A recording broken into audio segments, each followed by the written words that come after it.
sports. We are sports. We are Sun. Today, the Rays' 2018 season comes to a close. For the last 6 months, this never-say-die Tampa Bay team has played with a passion and energy, captivating fans across the region. A youth movement proving the pundits wrong has built an excitement for what can be next season. Today, the boys of summer take the field in game 162.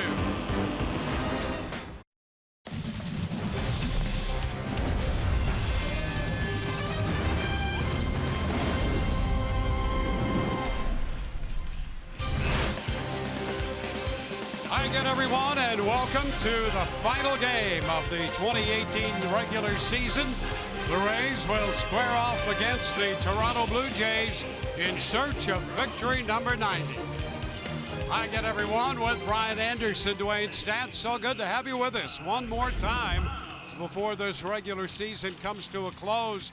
And BA, when you think about where this club was on April the 15th, when they got off to what turned out to be a 3-12 start, to try to win 90 here on the final day of the regular season is quite an accomplishment. In fact, perhaps laying the groundwork for great things ahead.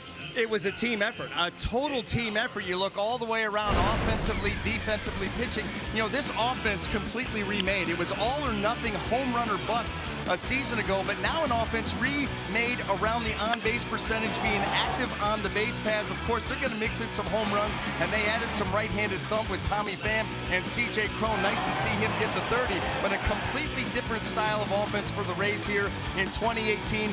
Very exciting. And on the other side, pitching staff, it was Blake Snell. Blake Snell led the way. He should win the Cy Young Award. Also, the advent of the opener and the bullpen day through injury and experimentation. The Rays made that work, and it was one of the strongest units in all of Major League Baseball when you look what this pitching staff did. And then defensively, as this team got younger and more athletic, the defense once again became an invaluable part of this team. And looking forward, Dwayne, what an exciting 2018, and there are bright days ahead for this young, athletic Rays team as we head into 2019. Not only has this been a successful season in terms of wins, this has been an entertaining team and perhaps, in fact, a redefining season for the Rays with a look ahead. When we come back, a look back at the 2018 season, Michelle's memorable moments of 2018.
And if you ask anybody in this Rays clubhouse about the 2018 season, they would all say that it is one to remember. And heading into this final game, the team has won 89 games. They have a 50-30 record at home, hitting .258 as a team, which is third in the American League. They have stolen 123 bases, and the pitching staff holds a 3.75 ERA, which ranks second in the American League. Here is manager Kevin Cash on what sticks out to him about the 2018 season.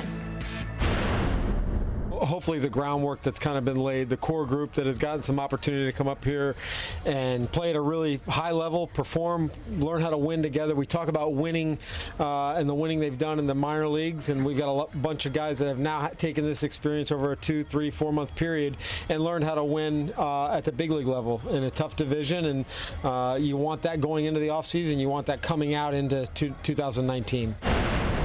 Well, when we come back, Ryan Stanek is the final opener of the last game of the season. He'll go against the Toronto Blue Jays, hoping to get Tampa Bay win number 90 on the season. First pitch from Game 162 here at Tropicana Field, coming up after the break.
Welcome back to Tropicana Field, where the Rays and the Blue Jays prepare to square off. Rays after win number 90. A quick look at the starting lineup presented by your local Ford dealers. Pilar, Kritchuk, and McKinney, Hernandez, Celez, and Diaz, with McGuire, Birdie, and Urania down the middle. First pitch of this game, foul right back and out of play. So we are underway. Kevin Pilar in the box, starting the day at 248 against Ryan Stanek. And only fitting. This is his 29th open of the season, by far and away leading the Rays in that category. And you see the numbers that go along with it. Ground ball back at third, grabbed by Wendell, and a long throw to first is going to be high. Pilar beats it in as Bowers tried to get the tag back. But Pilar is aboard with what's going to turn out to be a base hit on a tough play. Boy, that's a tough base hit right there. That, you know, Joey Wendell got to that ball. He was not hugging the line, but close enough to get over there and make that play. Just never really got his feet set and thrown, you know, not completely in rhythm. That sailed on it. So a man aboard, and here's Randall Critchick. And a cut and a miss. Strike one. Critchick hitting .245.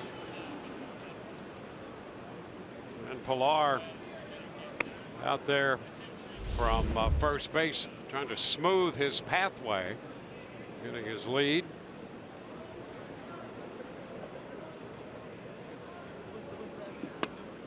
Pitch is down. It's 1-1.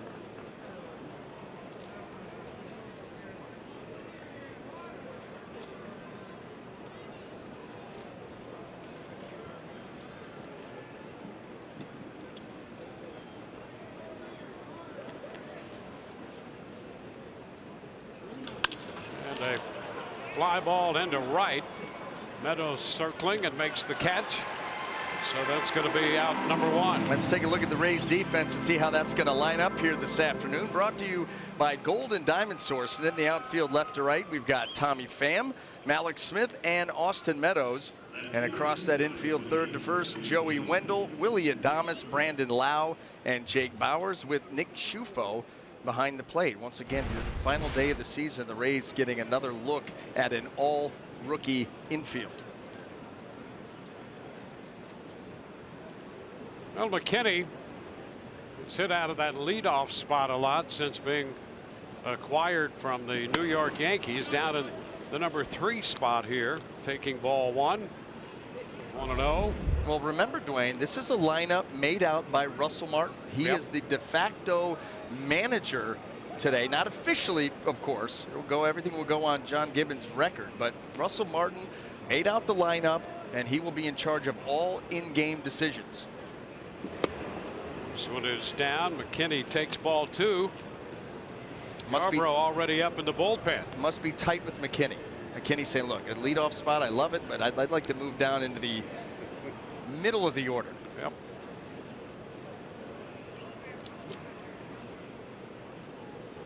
And there's Russell Martin on the railing of the dugout, looking managerial. High fly ball to left. Pham's going to back up to make the catch. Pilar will tag, but draw the throw only. And he hangs on at first base. He's there now with 2 outs. Which, as we mentioned earlier in the series, John Gibbons with some time left on his deal, but he's going to be headed home. John Gibbons completing his 2nd stint as the manager of this Toronto ball club. And he's handed it off to Martin for the day. No sight of him down there in the dugout. He really has said, listen, I'm not going to be, I'm not your fallback guy. I'm not a safety net. You go do your thing. Yeah, he might be up on Interstate 10 by now, headed west. High fly ball off the bat of Hernandez. And that ball going to be caught out there by Meadows. So 1, 2, 3 after Pilar reached. We go to the Rays half to first, and Malik Smith is going to lead it off.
This afternoon, lineup presented by your local Ford dealers. Malik's followed by Tommy Pham and then Joey Wendell. C.J. Crone, the DH, hits cleanup in front of Brandon Lau. And then Willie Adames. It'll be Austin Meadows hitting 7th, Jake Bauers 8th, and Nick Schufo will do the catching and bat 9th. Now taking the mound this afternoon for the Toronto Blue Jays, right-hander Sam Gaviglio making his 24th start of the season. This will be the Rays lineup. 4th look at Sam. He's got an overall record of 3-9 and an ERA of 5.19 in 118 innings. 28-year-old right-hander, originally drafted by the Rays, and a swing and a miss by Malik Smith. Rays drafted him back in 08 out of high school, but late in the draft he was a 40th round pick, and he decided to go to Oregon State instead, and eventually drafted later by St. Louis. A 4-pitch arsenal, heavy on the sinker, slider, changeup, curveball. Looks for early contact, put his defense to work, and try to keep the ball on the ground. Alex takes it inside, 1-2. Gaviglio getting a look here in this rotation for the Toronto Blue Jays. He spent time in the big leagues with the Mariners and the Kansas City Royals prior to landing here with the Blue Jays.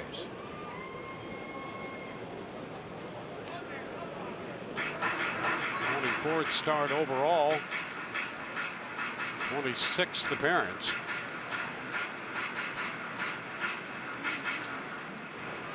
Malik's starting the afternoon hitting .296 off a 2-hit night last night. Now the count is 2-2.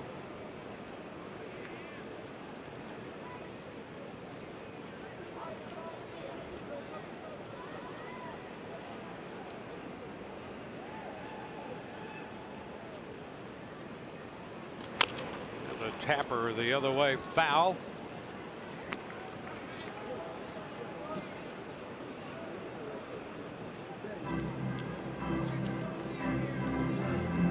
Rays 12-6 in the season series against the Blue Jays. Now this is the wrap-up game of the regular season, but the Rays would love to get that 90 mark in the win column. And now a full count to Malik's. And it would really mean something when we talked the other night about that. The Rays trying to get to 90 wins.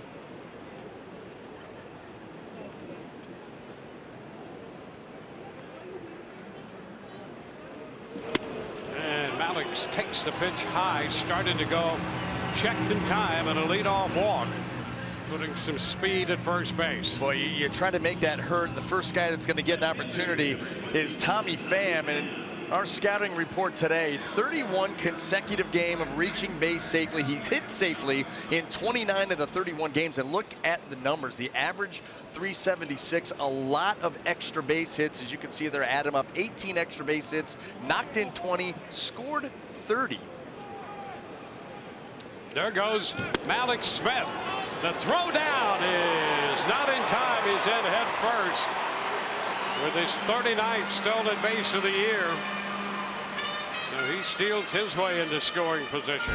Didn't waste any time at all. Sam Gaviglio, opposing base stealers now 15 out of 20 on him.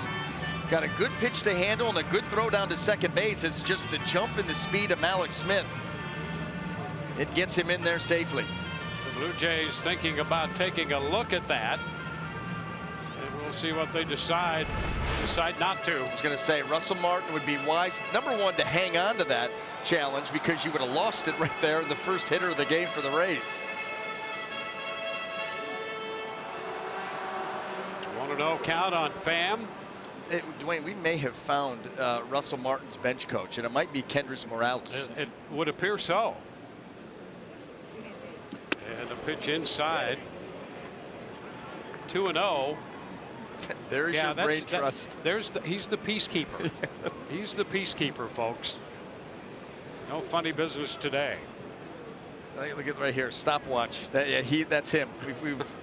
You know how like the quarterbacks like to indicate, point out who the Mike linebacker is right there. High chop toward third. That ball is going to be foul. Malik Smith and the ball arriving around third base at the same time as it just kicked off foul. 2-1. That's a smart play there by Aletnis Diaz. He had no play, and so you hope that the action on that ball is going to cause it to kick before the bag, wide of the third base line in foul territory. That's what happened.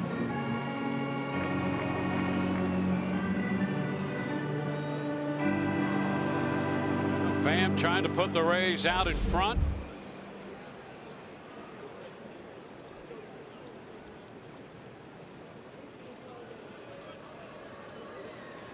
And a cut and a miss. That will take the count to 2-2. Slider there breaking down, hit away.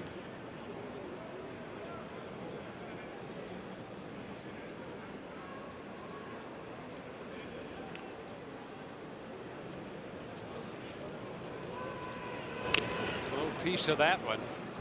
Came back with another one, and it was just foul.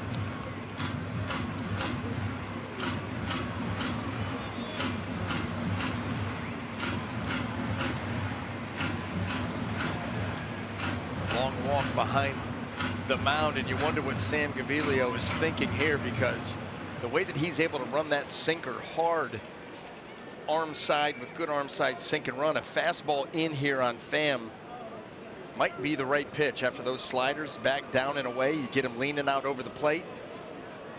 That's exactly what they're going to do. And a cut and a miss. That's the pitch. When you watch a sequence get put together, you get the 2-strike slider, strike, you take it a little bit further away, and this one Pham is able to reach and foul off, and you say, okay, if you start leaning out over the plate, I'm going to come back in and get a little bit of run. And he executed it perfectly and got the result that he wanted. And that really is the way Gaviglio needs to pitch. And he got that slider in there, that sinker in there with a little run to it after a couple of sliders away. Now here is Joey Wendle. Wendle starts the day hitting .300 right on the button. In fact, he leads all rookie hitters in hitting with that .300 average. And he's going to put it on the line here on the final day of the year. That's a gamer mentality. And you would expect nothing less from a guy like Joey Wendle. Hey, listen, there's a game I want to play. If I end up hitting .298 because of it, oh well, but I'm going to go out there with, instead of sitting on my .300 average, which, by the way, we've seen guys do this before. Yes, we have. And they sit out and they end up with a nice round .300 average for the season. Joey said, I want to play. Put me out there. Let's go play some ball. 1 ball, 1 strike. And you're not surprised by that out of Wendle. In fact, I ran into him yesterday before the game, talked about the offseason. He's from Pennsylvania. He's going home. He said he's looking forward to the winter. So a guy looking forward to the winter is absolutely going to play the final day, even though he's right at .300.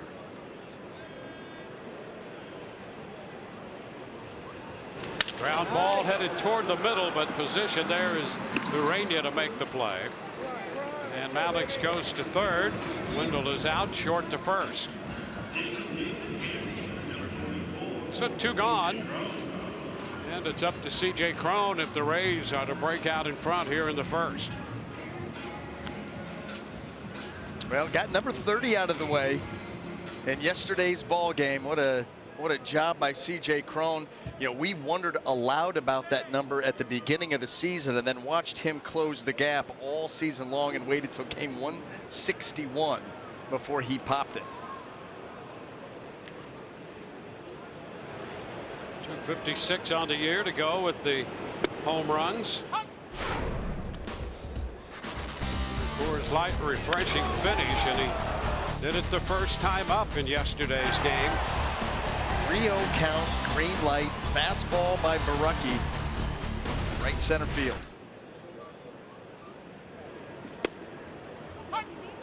And he takes a strike on the corner.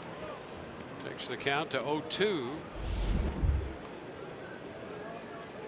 That's the first time he'd ever hit a home run on a 3-0 count.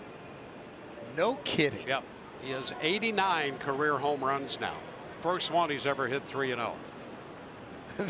That's a good stat. And a chop down to third. Throw in the dirt, but it's picked out by Tellez to retire the side. A walk and a man left to steal in the inning. No score.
Sun brought to you by WB Mason. Who but WB Mason, the official office supply company of the Tampa Bay Rays. And by Geico. 15 minutes could save you 15% or more on car insurance. Back to the mound, the Rays opener, Ryan Stanley. He's facing the big left-handed hitter here. And the pitch is wide. 1 ball, no strikes. Tellez with 4 home runs, one of those against Ryan Stanley.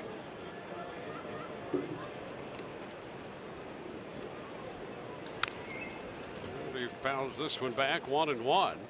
You're starting to see a trend here. Tellez likes the hard fastballs because 3 of his 4 homers are against the Rays, 1 against Stanley. The other 2 are against Tyler Glasnow. So he prefers that 97 and up, apparently. And that's a strike. 1-2. Standing back out here in the second inning. That first inning he gave up the infield hit to Pilar. Got through the first with only 9 pitches. And a cut in the miss. Stanek is out of there, missing the fastball. That went up around 97 or 98. And he picks up a strikeout. Stanek did a great job right here. 4-seamer, driving that pitch up and in. And you see the swing of Tellez. He's got a pretty significant uppercut, and you just can't get the barrel when it pitches that far up in the zone. There's Aledmus Diaz.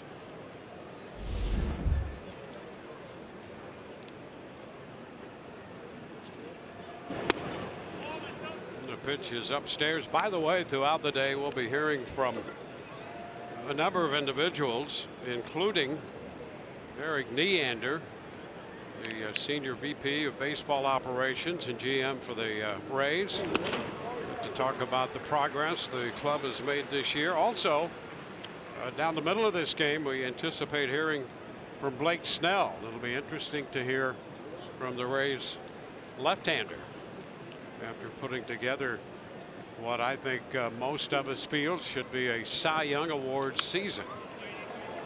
Diaz fouls it back, 1-2. Yeah, I think Blake, he's been so low-key about the whole thing. Yeah, and because he knew that there was always another start coming. The team's trying to get to 90 wins for a while there. The team's trying to get back into the playoff race, and so he's not going to make it about himself. 2-2. Diaz takes the fastball down and away. He may have some thoughts on it now, or maybe when the game's over this afternoon. Sure, yeah. But maybe not.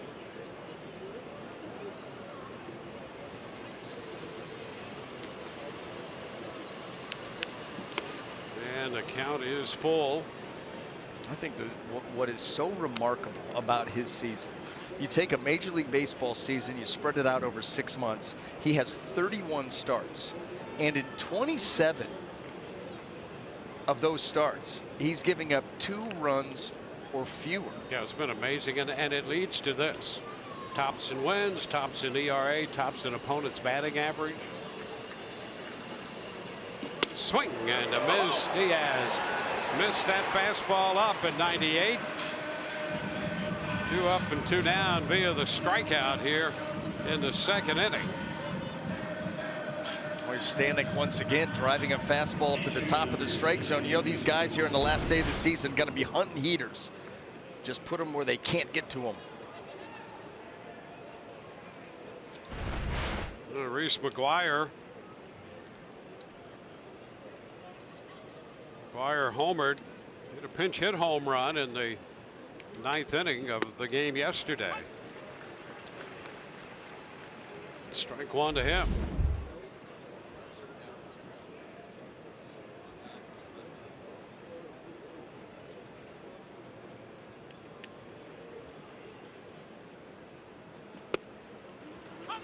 And that pitch is a strike.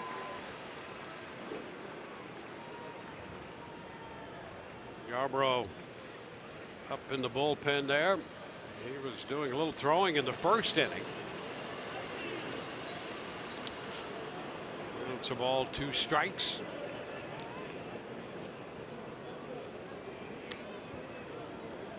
Stanek came into this game making his 59th appearance, opening for the 29th time.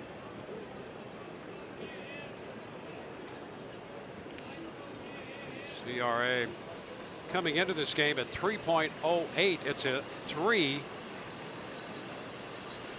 And the pitch is a check. And down, it's 2-2. So his earned run average right now, an even 3.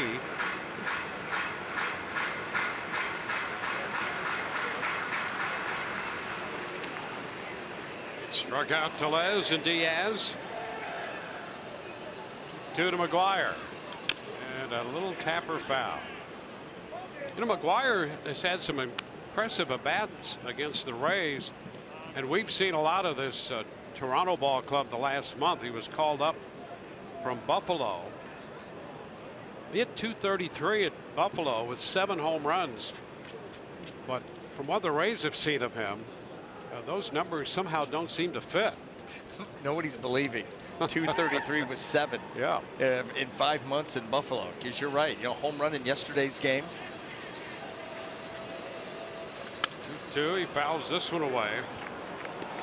Well, it'll be interesting too to see, you know, how some of these hitters, young hitters for the Blue Jays, how the league reacts to them. You know, you saw Rowdy Tellez try to get to that fastball up and in with that uppercut swing. Well, don't think that that doesn't send alarm bells off and say, look, if he's going to try to continue with the slope of that swing, he's going to see a lot of off speed below the zone and a lot of heaters up in the zone to try to combat that swing path. Yep. And that's what every young hitter is going to go through. You may have some early on success, but pitchers in the league will make adjustments to you. That's what makes it so difficult at this level to not only to stay, but to consistently put up good numbers, good seasons over a length of time. Ooh, strike 3 call right there on the corner. Nice pitch by Stanek as he strikes out the side. No score. Middle of inning 2.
side in the second inning.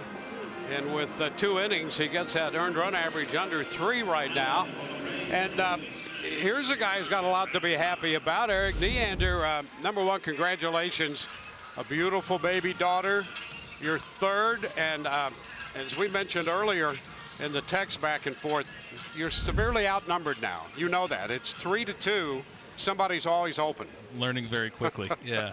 I refuse to believe it, but it is the reality. Congratulations. So, boy, what a year it's been for you. You know, when you look at this great addition to your family and what's happened this season, my, what a year. Yeah, it's been a lot of fun. I think we've been excited about the potential of our younger talent that's been in our system the last few years, and we've continued to harp on it, and probably to the point where it's been tiresome to our fans and the people following our major league club, because it really hasn't affected this unit here. But to see it come through and just the 23 rookies that touched our club this year and the impact they made, it's been a special season. You know, you took well, number one, you made a lot of moves in the offseason, moves into the early part of the year. In the middle of April, you were 3-12. What were you thinking then? That all of the people that thought our team would stink were right.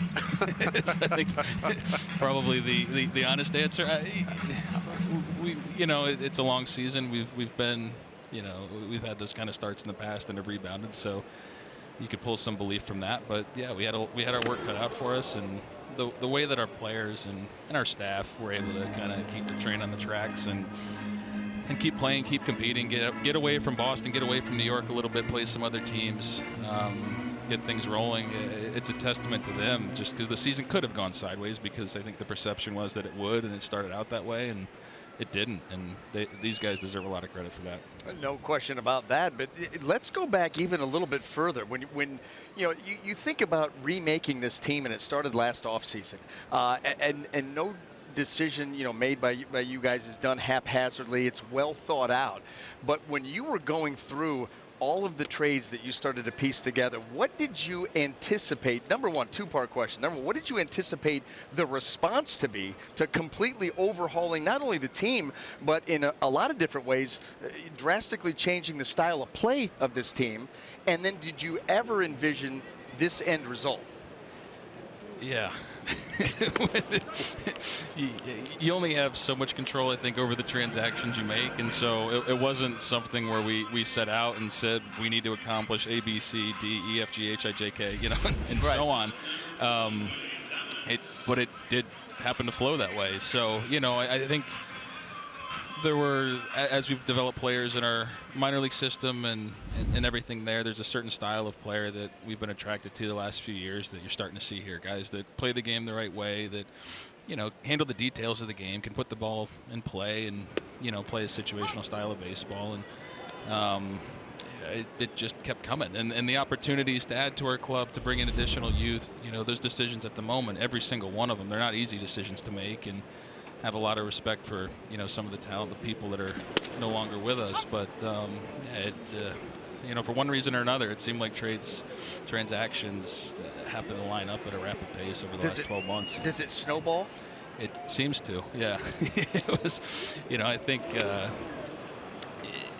you're in each decision. You're in the moment. You're focused on that decision. You're not necessarily focused on, you're cognizant of what's going to happen next, but you're not thinking about multiple transactions after. You've got a lot of young players. Almost all of them are young players, but they do tend to play the game, the right way. What do you attribute that to, being so young? I think our staff, our minor league staff, our major league staff, they set the tone. They don't ask a ton from these guys, but they ask them to play the game the right way, ask them to care about the details, and I think they're just wired that way. I think we look at players in a lot of through a lot of different lenses, obviously, and the analytics and the influence they have, it's on our organization, our decisions is well known, but you got to get the person right, and a lot of that comes from our staff and our scouts and the people that are around these guys that really get to know them and what makes them tick. And once you have a few of them, you get a few more, it becomes a lot of fun. And it's hard to not be a guy like that once your clubhouse is full of them. Yep, a couple of strikeouts here by Gaviglio. He got Lau looking and Adames swinging. He's ahead of Meadows 1-2. In what way in 2018 did this team surprise you? Or did it? Yeah, I think we thought we'd be competitive. I thought we had a chance to, win as many games as we lost or thereabouts, be in that mix. And, if a few things go our way, maybe ascend a little bit above that. But I think for the amount of turnover that we had, and with the start that we had for the group that's been here from start to finish of this season, they kept coming. They kept getting better. They kept coming. They kept playing with energy, and nothing distracted them, from going out there and doing their job. And to see it blossom the way that it did really was rewarding and was a pleasant surprise, because that's not an easy thing to do. Meadows sends a fly ball to center field. Pilar makes the catch. 1-2-3. And one thing we know for sure, it's going to be a busy offseason for you as well, right? They often are. Yeah. Well, we look forward to following the Rays in the offseason with an eye toward next year. Congratulations on what has been a super year this year. Thank you. Thank you to our fans.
On to the third we go. The Rays and the Toronto Blue Jays, no score. 2 innings for Stanek. And the left-hander Ryan Yarbrough is on the mound now. He'll face Birdie, John Birdie, the second baseman. Birdie, Urena, and then Pilar. The fly ball back into center, and that's Malik Smith to make the catch. Rays pitchers strike out 10 hitters today. Visit CanesStrikeout.com for a printed home voucher. To take the Canes furniture within 7 days, receive a coupon for 2 free tacos and chips at participating area Tijuana Flats locations. Restrictions apply. Boy, that last point we talked about it, and as you mentioned, we touched on it last night in the telecast, how difficult it's going to be for this club to protect all the talent they would like to protect, because there'll be other teams looking to grab a guy in the Rule 5 draft, things like that. So it's going to be a challenge. It really is, and you anticipate that there are going to be some guys maybe left off the 40-man roster that are ripe for the picking. You also anticipate, just reading on some stuff on how teams handle these type of surplus situations, a guy that maybe is not going to be on your 40-man, but you can trade him for a younger player or two that aren't eligible for the 40-man and let it breed that way. So it will be a fascinating offseason. Not to mention, do they add a piece or two here or there to the big league club? Fly ball short left. Pham is going to be there and make the catch. And you anticipate that they will. You know, they'll go out looking for a piece or two to add to make this team better from that perspective. But those deals you're talking about are deals that, you know, may not necessarily be recognizable names, but are going to be important to the organization. Trying to get something for a guy who you probably will leave unprotected. And boy, that's, you know, to make those kind of deals requires a lot of nuance and skill and communication abilities. All kinds of things go into making a deal, but that's what you want to do. You know, if you have a guy who's closer to the big leagues maybe, and another team that's trying to rebuild, and they have somebody farther away, well, maybe you make that deal. You stick them in your system somewhere. Not easy. No. But a great problem to have. 1-1, 2 outs here with Yarborough on the hill and nobody on base. Pilar, the hitter.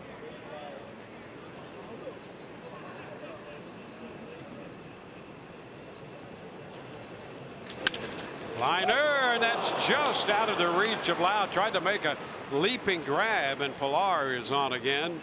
He is 2 for 2.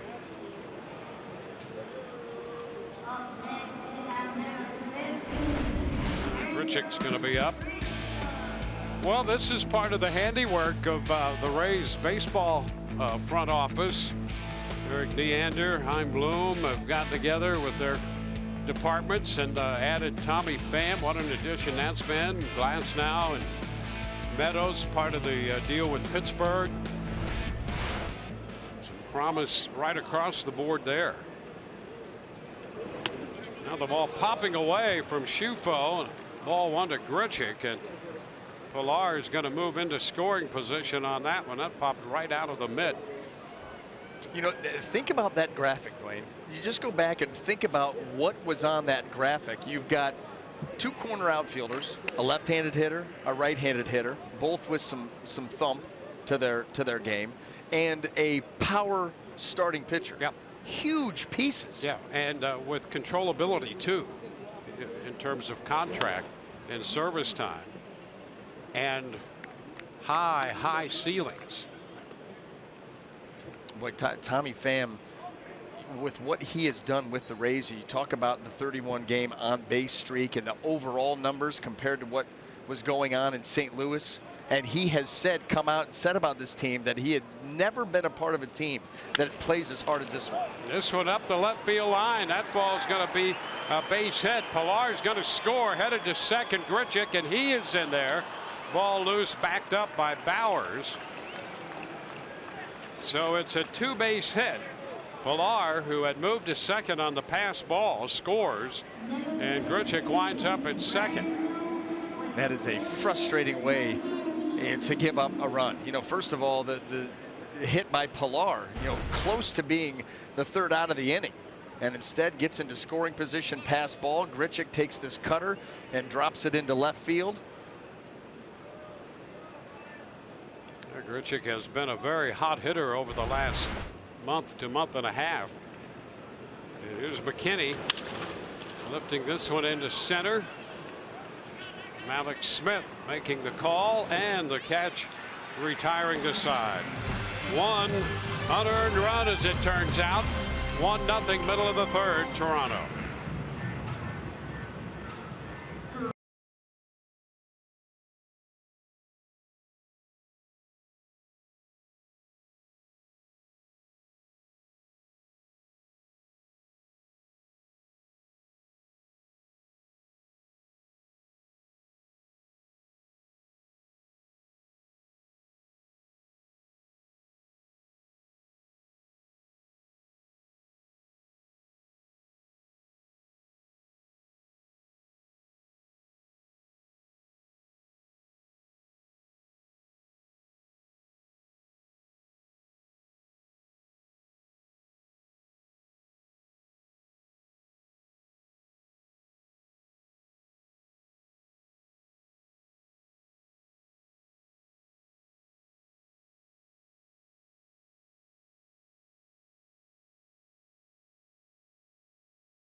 View about the new ballpark. The proposed ballpark site perfectly located for great pre- and post-game entertainment and events.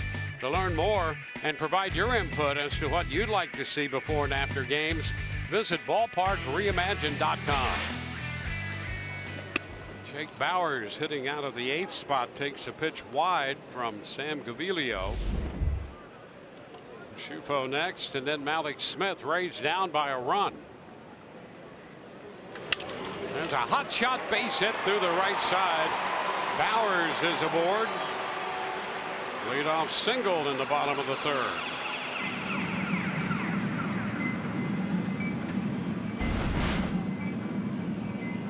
Well, that two-seamer just didn't quite get to the outside corner, stayed middle, and Bowers right on it. Plant foot down, hit that ball hard by Tellez, out of the reach of Birdie. Nick Shufo will be the hitter with a man on.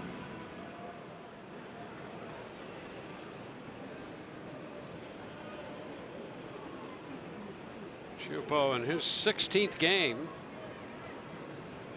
hitting 194 with a home run, 5 runs batted in.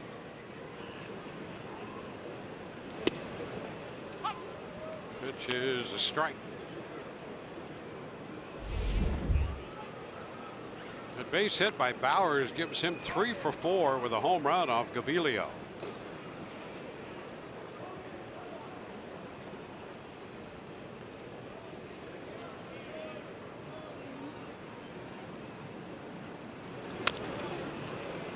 Oh, 0-2.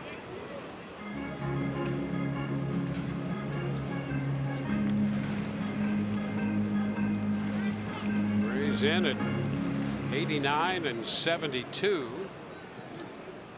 Picking up a 4-3 victory last night. Their 50th win at home. They are 50 and 30 here at Tropicana Field this year.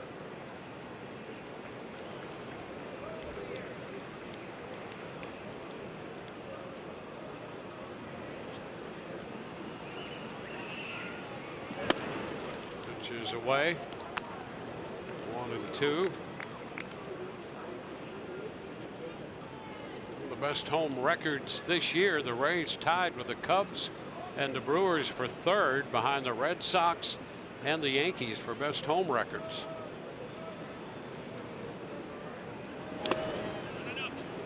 We'll take the count to 2-2. I think that's what every team, shoots for, is to make home field a distinct advantage. You think about going into Fenway, tough. Yankee Stadium, tough. You want the same thing in the same field, Tropicana Field. Make it tough to come here for opposing teams, and they have turned it around and done a much better job of that here in 2018.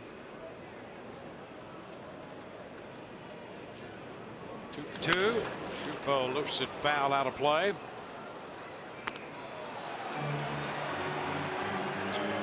That's why you bring the glove.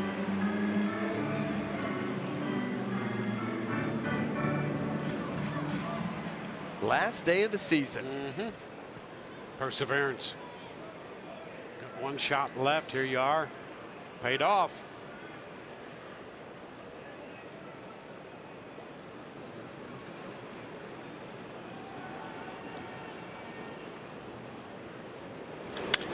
Another foul ball.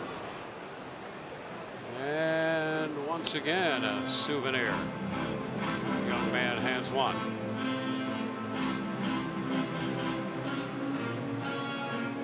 Bowers at first. 2-2 the count. Shufo distributing a couple of souvenirs. And have to document it. Back in at first, Bowers. You got text to send, Instagram, Snapchat. Got it all. I know the names of them. And I know that you're all over them. I was going to say, listen, that's a bad idea.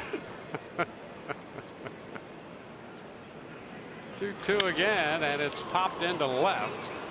McKinney, the left fielder, right there making the catch for the out. I mean, could you think of a worse idea for me? Yeah, no. Probably not. You're much safer this way. Yeah. All it takes is a misinterpretation. Yeah. I mean, you send out one thing and one person gets offended. Oh boy. Yeah. Oh boy. They are. No one's gonna have your back, and that's it. It's not good. Yeah. So it's not good. Stick to calling games. Maybe the occasional phone call. Oh yeah. As long as that's all you get, you get a little phone call and have a nice conversation. Yeah. End it, thanks for calling. Good to hear from you. Yep. That kind of thing. Move on. Yeah.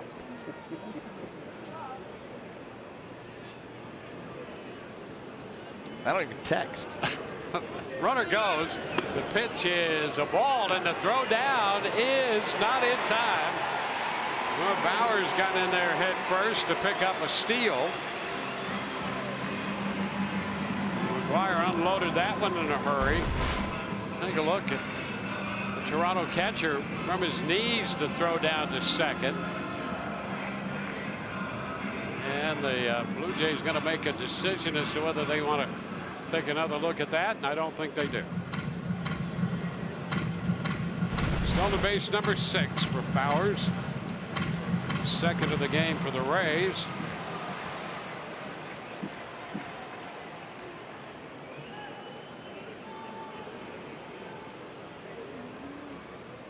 He's down by a run. Malik's up here trying to get Bowers home.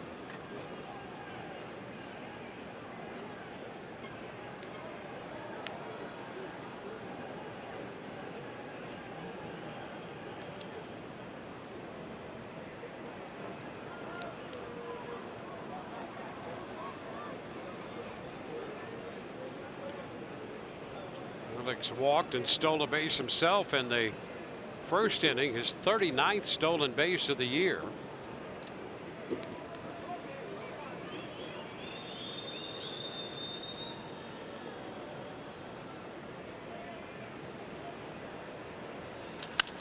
And he lifts this one into left. Here comes McKinney.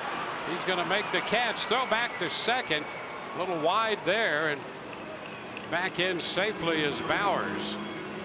That's a tough read for Jake Bowers. He wants to get off there in case that ball drops in. He's able to get to at least third safely because it was hit so shallow.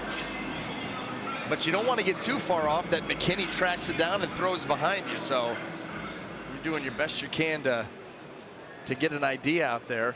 That's something I think that has been, at times troublesome for the Rays. They're very aggressive on the base paths. They've given up a lot of outs on the base paths. At the same time, they've been able to push the envelope and create some runs by being so aggressive.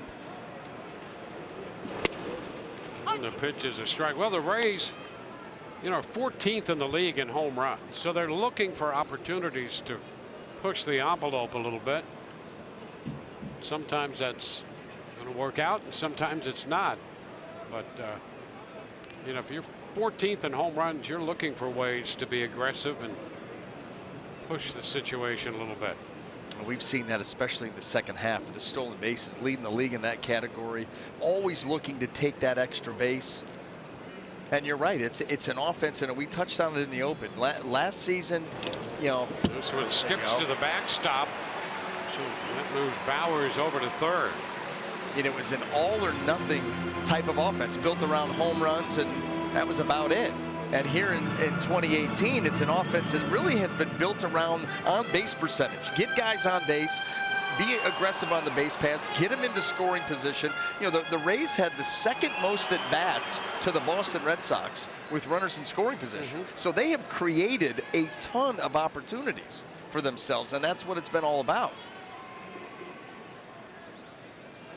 And again, a pitch down and away, blocked this time by McGuire after the wild pitch moved Bowers over. Well, there's the comparison from a year ago to this year, and what that essentially tells us is that this team's a little more well-rounded, a little more athletic, and when the Rays had those really good teams on that run of going to the postseason 4 years out of 6, they had a great blend of talent. Had some power, but they also had tremendous athleticism, and they're getting back to being a little more athletic than they've been in the last couple of years. And I think that you see the difference in the runs. You know, last year they were 14th out of 15 teams with all those home runs. And 694 to 707, that's only a net gain of 13 runs. So if there is a way that they could somehow, that's what the little arrow up was, it was increase the power a little bit. You don't have to go crazy. You don't have to go crazy and try to get to franchise record numbers. But a little bit more power to go along with the other thing, I think is the right healthy mix for this team. Yep. You saw the stolen bases, you saw the on-base percentage and runners in scoring position doing a better job, but just a little bit more power. If they can find that little addition to make the perfect mix for this team, then you could see that, you know, the runs per game really take off. Yeah, I think that's going to be a lot of the conversation that this front office has over the winter when you think about what they're going to do to try to add to this team. It has to be in that direction, one would think. Yeah. And then here's the other thing, and you love this too. We've talked a lot about this. Not only, you know, you have those discussions, but then projection. Who on this team do you project to power start to emerge? You know, where maybe they hit 10 this year, but you envision them as a, you know, 20-25 guy. Yep. That's right. Well, here's Joey Wendell, first and third, 2 gone. Wendell right now hitting .299. After grounding out his first time. So he's going to need a hit today after the ground ball out. If he goes 1 for 3 today, he'll finish right at 300. 1 for 4, .299. And he's at .299 right now. We'll wait for this pitch and I'll tell you what's going to happen. Well, let's at least go 2 for 4. Runner takes off and the pitch is fouled back. This is what I think. First of all, they had the numbers down pat for Stanek. 2 scoreless innings and it's going to go below 3. He knew it when he came off the mound. His teammates certainly knew it. Joey Wendell in his next 2 at-bats, barring a walk or a hit by pitch or a sac fly. I can't get one here, but regardless, next 2 at-bats, he gets a base hit. And he gets to 1 for 3, Cash is going to get him. Cash is going to get him. They will know that that keeps him at 300. He went out there and put himself on the line. I don't think he even gets that 4th at bat unless he is fighting for it underneath there. Yeah, I think you're right. So Wendell with a 1-1 count. Will toss to first on Pham.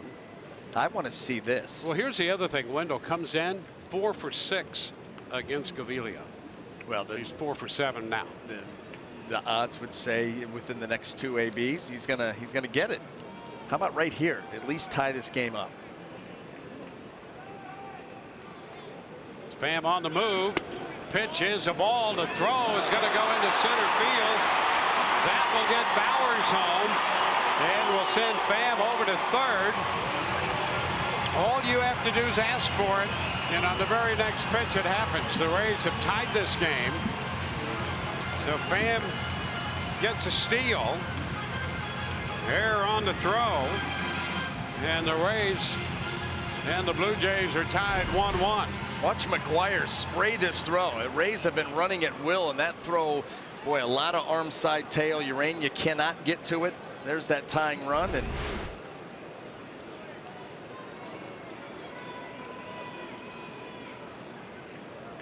so now the go-ahead run at third.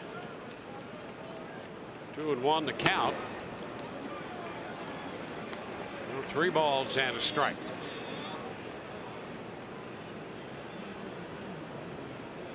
Wendell came into the game hitting .310 for September. C.J. Cron is on deck.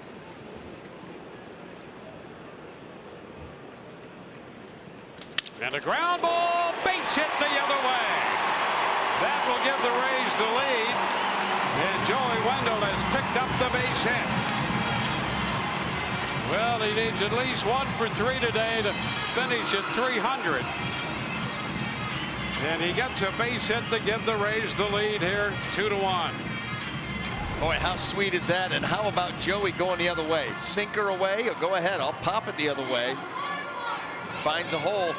to tell you, they had him defense interesting. I think you would play him more straight up because of his ability to do just that. The Blue Jays decide not to, and it costs them. Here's C.J. Cron.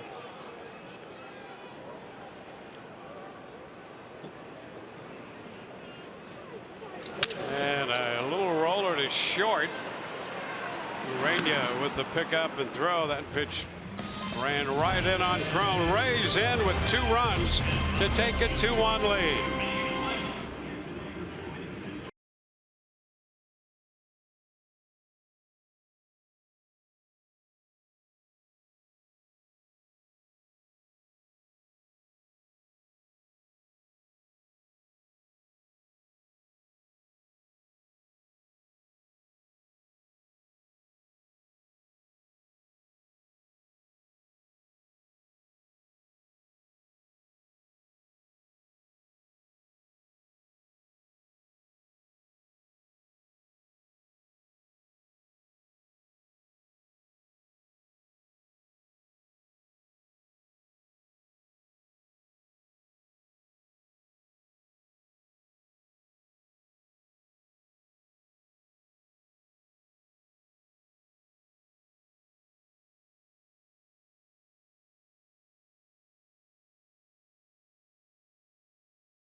To carry into the 4th.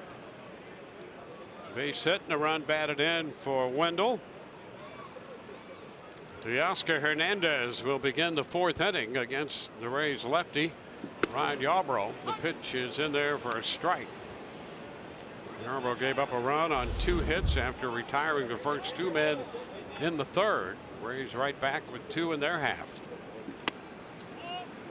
In a bit, it's 1-1.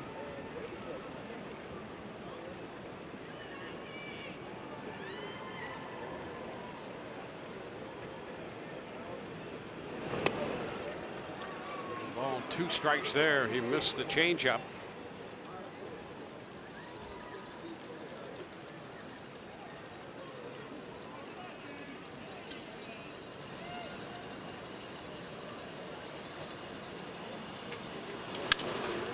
The right side. Meadows on the move. That's going to be a fair ball, and he gets there just short of the corner. So 1 out in the 4th. Reserve your 2019 Rays season tickets and secure the biggest savings, best seat locations, even concessions and merchandise discounts, and access to exclusive events all season long. Learn how you can enjoy an experience at the Seminole Hard Rock Tampa or a complimentary catered suite. Visit raysbaseball.com/season tickets. Rowdy Tellez, first pitch is in there for a strike.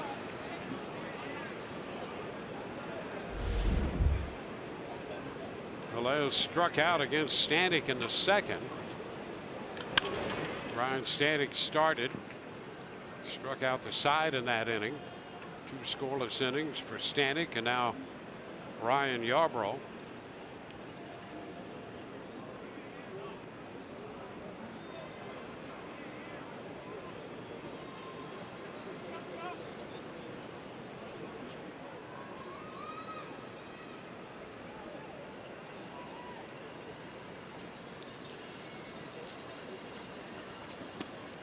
This one away. 1 ball, 2 strikes.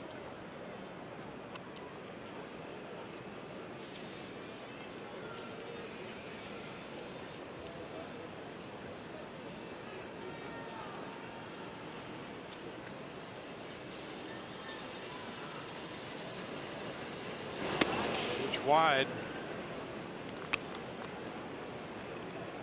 2 balls, 2 strikes the count.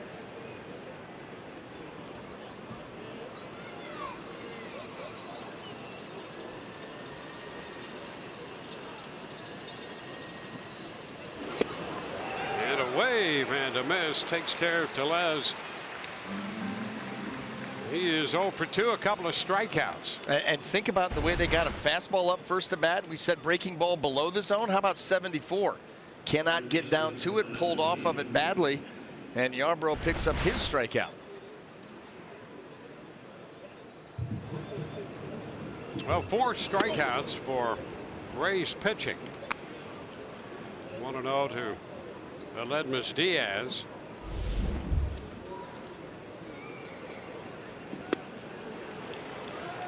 1-1.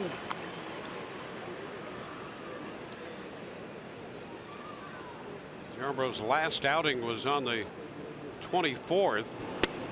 He worked 5 innings against the Yankees in that game in a 4-1 loss, and he took the loss. His record right now 15-6. And he's the pitcher of record in this game right now. Liner into left. Pham is there to make the catch. 1, 2, 3. Go the Blue Jays in the 4th. Through 3.5, 2-1 Tampa Bay.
State in 2013, Rays won the 14th tiebreaker game in big league history. Get again to the postseason for the 4th time in 6 years. David Price became the 5th pitcher in baseball history to earn a complete game win in a 1-game playoff on this date in 2013.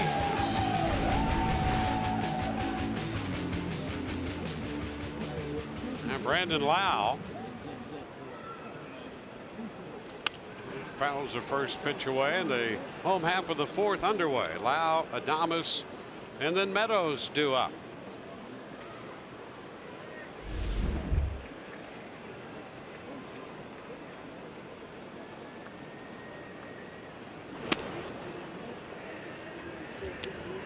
One and one.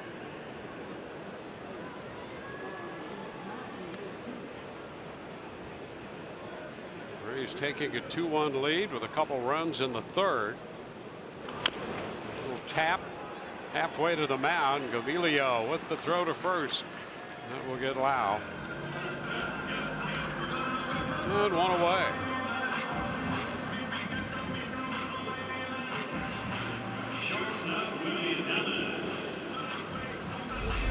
Now Willie Adames, who's had a great finish to the season.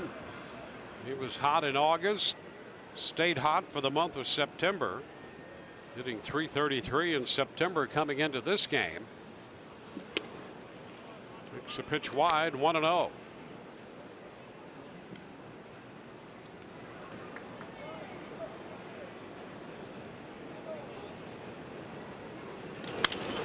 Bounces it to third. Diaz plays that across the diamond to Tellez. 2 quick outs here. You know, it'll be fun to project Willy Adames. You know, where is he offensively? The first part of the year, or is it the last couple of months? Is it somewhere in the middle? Yeah, and he's in double figures in home runs. He's got a little pop.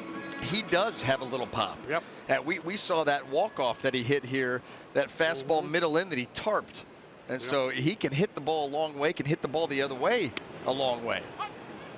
And so I'll bet you that he is a guy that you expect, the more that he gets to know the league, the more that he, you know, understands his approach, his swing, and grows into it, that those numbers will continue to grow. What's the ceiling? We'll see. Austin Meadows, who homered in the game yesterday, fouls one back. He's down in the count 0-2. Meadows hitting his first home run in a Rays uniform. Well, a chance to play there for Adames on a regular basis, and he's put together some good numbers. Ground ball right side. And that's Birdie making the throw. So it's a 1-2-3 inning. We're headed into the 5th inning. We'll be chatting with the Rays lefty Blake Snell.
Two to 1, and we are very pleased to have Blake Snell join us from the Rays dugout. And Blake, first from the two of us up here, congratulations on what has been a wonderful year, and it's been so much fun for us to watch this unfold. We just want to say way to go. Thank you, I appreciate it. It's been a fun season, and these guys have been playing very good. Suki, my man, I don't know why he's doing this to me, but hey, Blake, what were the factors at play that really allowed you to put this thing all together? And it really started back in 2017, the last couple of months of last year, where you had the 9 or 10 starts to finish off the season, then obviously the season that you put together. How did it all come together for you? It was just really just focus. I didn't really lose track of it, of my goal in the off season and then coming forward into the season. And being able to see that and understand that's what I wanted to happen. I knew it was going to take a lot of work and a lot of determination. Oh, this is not good that Gomez is here. He's about to kill me. You know, this entire season, you talked about focus, and boy, you're going to need it now. I mean, there's a strikeout of McGuire to open the 5th inning. You know, the interesting thing, though, you have been reluctant to talk about most of this because you've been focused on the next start coming up, and now that you've put this season into the books, interested in getting your feelings. You know, here's a season that most pitchers just don't even come close to having. There are a lot of people who think you should win this Cy Young Award. Just give us your feelings at this point as you look back and now look ahead at the possible voting for that Cy Young Award. Yeah, no, I feel like I put a good case together. I feel like I did everything I needed to do to be able to win it, honestly. So it's up for the voters, and whatever they do, they do. But I'm confident that they'll see this was a very special season. You know what stands out to me, and I think what nails the case for you is your work against not only the 5 top scoring teams and top offenses in the American League, but the 5 playoff teams. And your 12 starts against them, you're 9-2 with a 2.00 earned run average. When you go up against the Red Sox, the Astros, the Yankees, the Indians, I mean, those games that you really circle, look forward to, and get amped up for?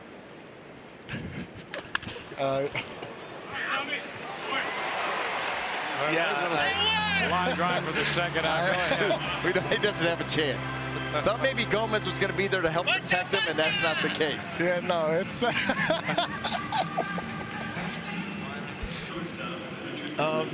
no, I mean, yeah, it shows in the work that I did against the top teams, all the playoff teams. I mean, it shows. I'm not one to talk about myself, but it shows. The work shows. It's all factual. It all happened, and I mean, it's just look at the next closest people. I mean, I'm very confident in what I did, what I achieved this year, and what this team's about to achieve. And we can win this game and get 90. So I'm excited about it all. Well, we're thrilled for you. You know, when you look at the season you have, 20 wins, that's a base hit going to drop in front of Malik Smith.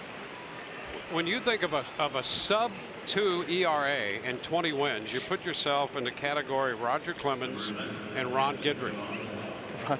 I mean, that is special. In any way you look at it, and I think that we can be objective up here. We've seen every start. I don't know how it can go any other way than you winning the Cy Young Award, particularly when you look back in baseball history and connect your name to the guys that BA mentioned, and those 2 guys, Clemens and Guidry.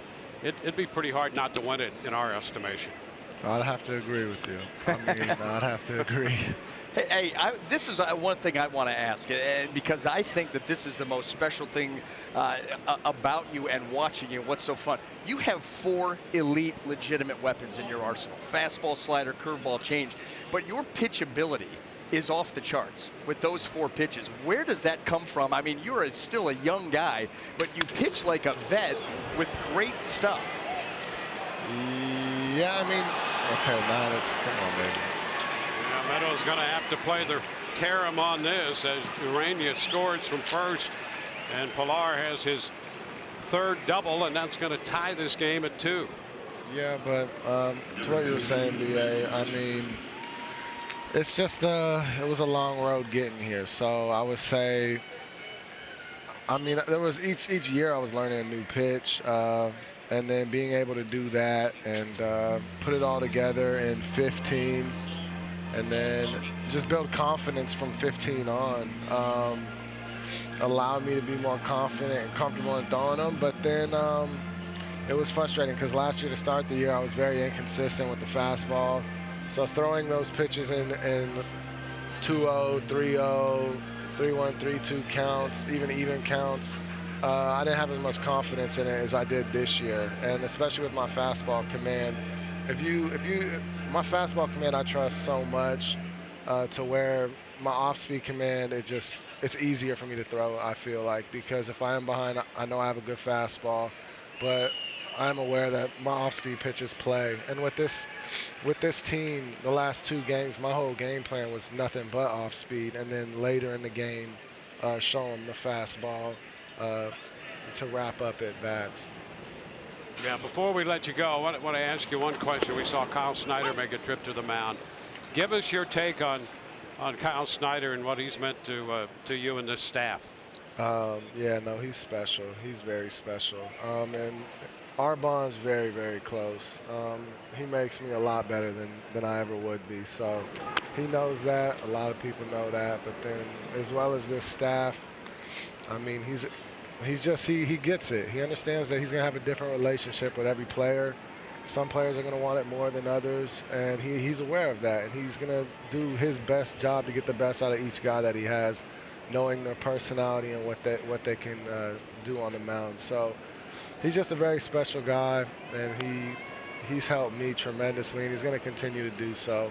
He pushes me and continues to push me, and no, we're very thankful to have him here. Well, thank you for taking time out to visit with us. And again, from both of us up here, congratulations on what has been as good a year as a pitcher can have. And we wish only the best for you, and we're looking forward to you taking home that Cy Young Award.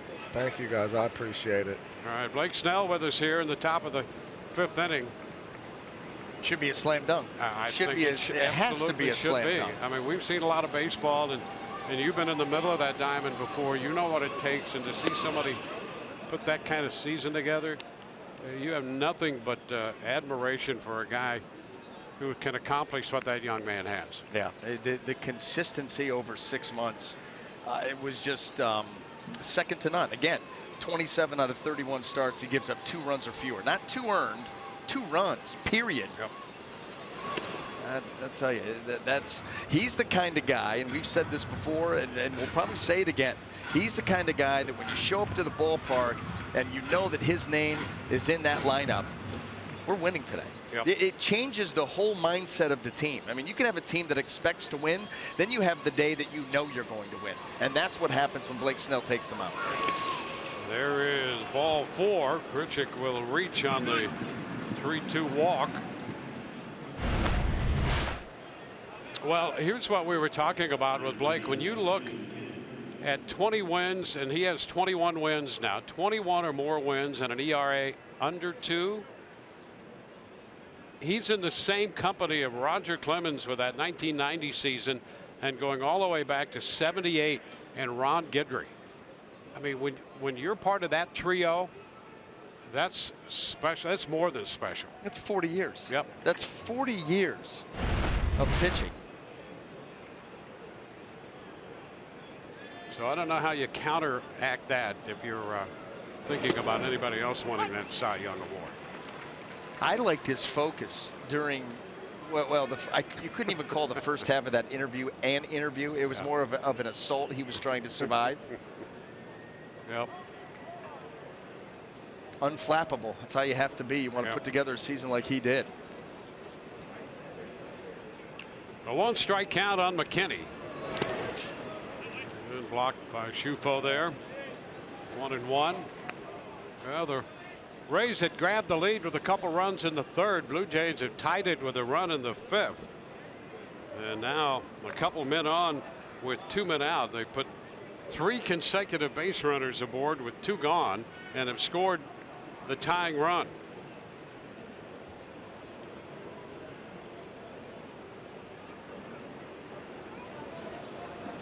Big cut to miss by McKinney.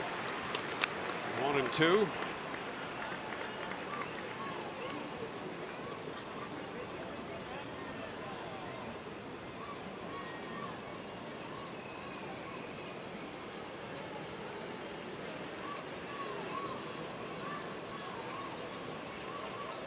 Stanek worked 2. Yarbrough out here in his 3rd inning of work, trying to close out the 5th.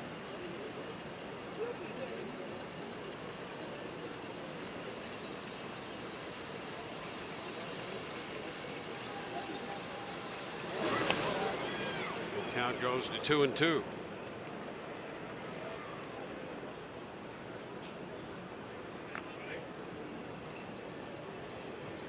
On deck, Hernandez, Teoscar Hernandez, and he has big time power, as we have seen in the season series between these 2 teams.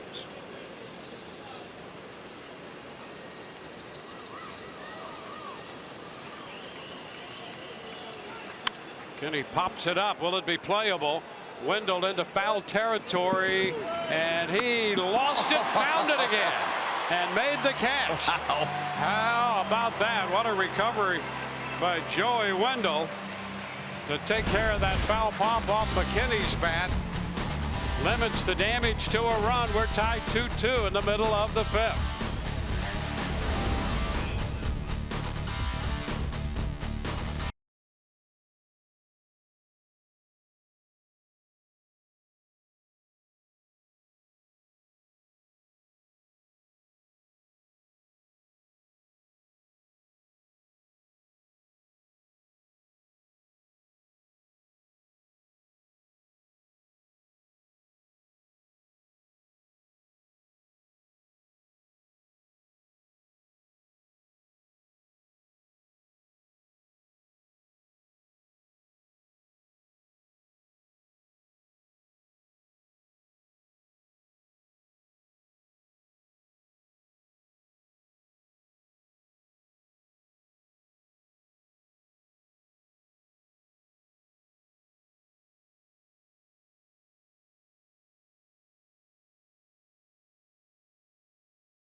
Pilar.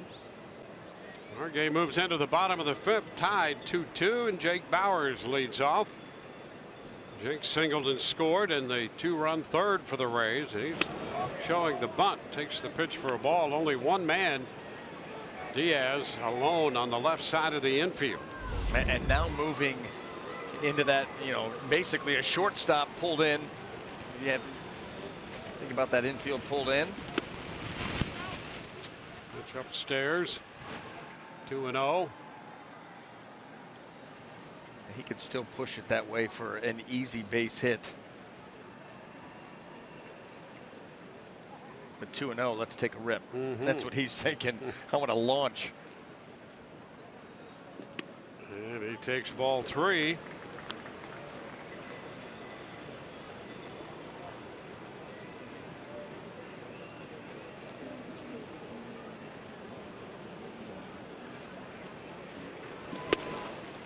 Three and 1. Shufo will be next. Then the top of the order, Malik Smith.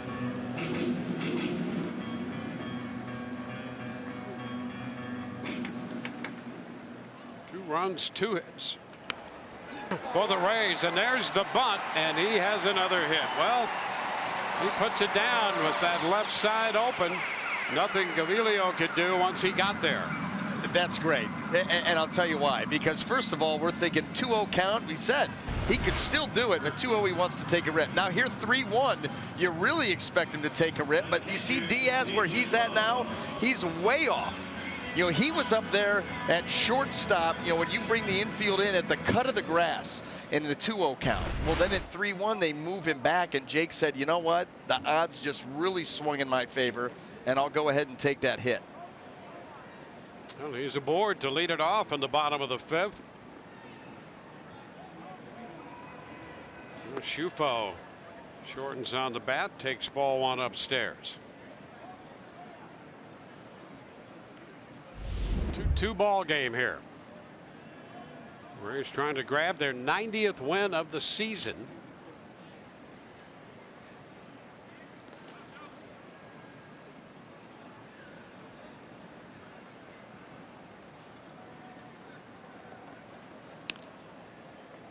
Your attention, please. Now playing center field for Toronto, number 67, Jonathan Davis.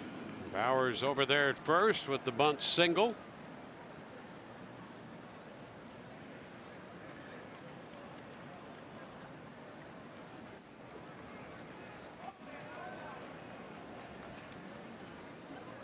And there's the bunt, third base side. Gloved by Diaz, throw to first, and it moves Bauers into second with the top of the order. So a sacrifice, 5-3. And the Rays have Bauers at second for Malik Smith.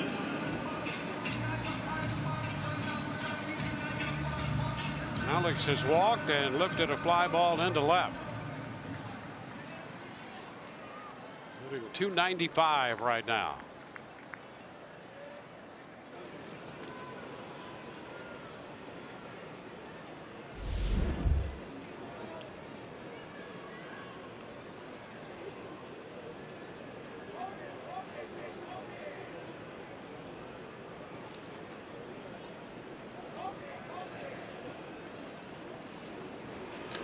Here's a line drive base hit.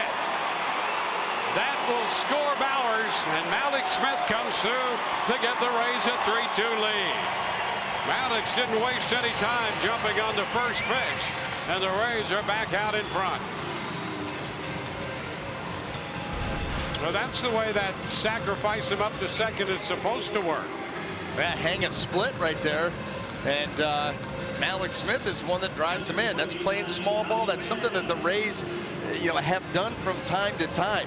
Get a guy into scoring position and then find a way to get him in. They've created more of those opportunities than almost everybody in the game this season.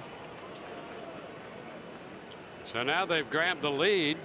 Speed at first, and a move over there. He's back in. Malik's picked up a steal in the first, so he has 39 on the year. I'd like to get to an even 40.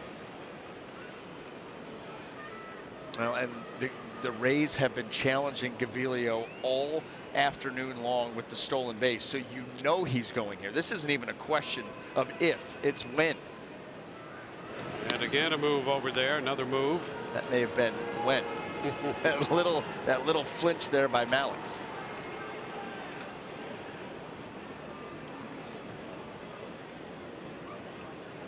Rays with 2 runs in the 3rd, another run in the 5th.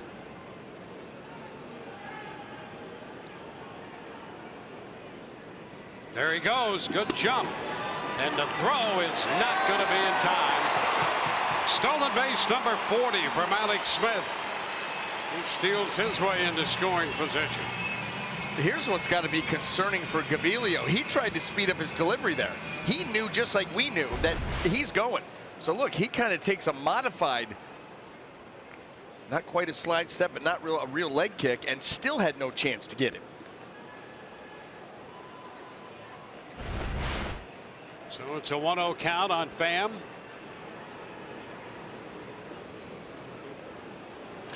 And a high fly ball. Well tagged, deep part of the ballpark. Still going, and that ball's high off the wall. Malix will hit third. He heads to the plate. Into third base goes Pham, and the Rays tack on another run to make it 4-2.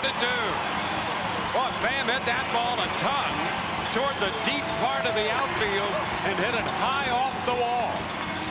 Triple number 6 for Tommy Pham, and the Rays are up 4-2.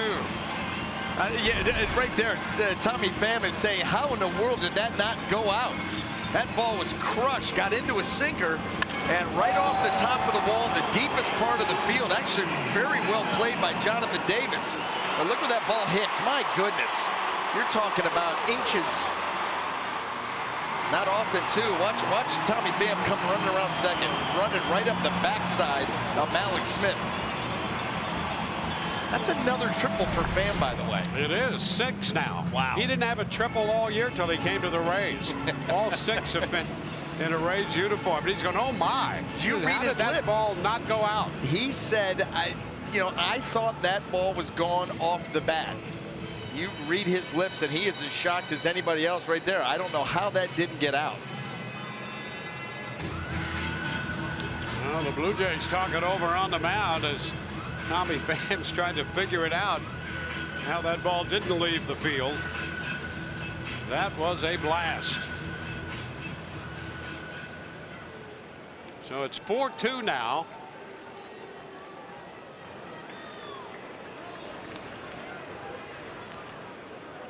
Infield comes up with Joey Wendell at the plate. Joey singled in a run in the 3rd.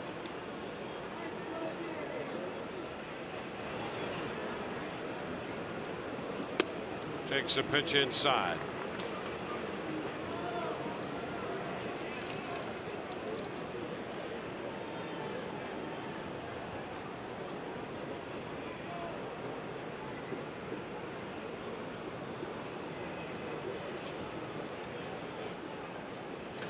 And a liner into center. That's going to be caught by Davis. A tag at 3rd by Pham. He's on his way to the plate. Wendell drives in another run with a sacrifice fly. And stays 1 for 2. Yes, he does. Because of the sacrifice fly, stays 1 for 2. He can go 1 for 3 and still hit 300. Drives in a run. His 2nd run batted in, giving him 61 on the year.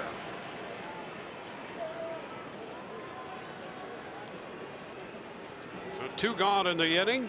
Here's C.J. Cron. The pitch is down for a ball.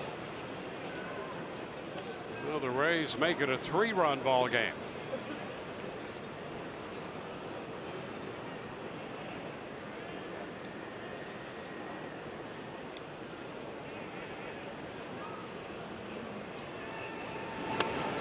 Outside to Cron, 2-0. Well, right now, Alex Smith has 40 steals, a couple of times on base today. Wendell has driven in a couple runs, solidified his 300 average, it would seem. 2-1 to count on Crone.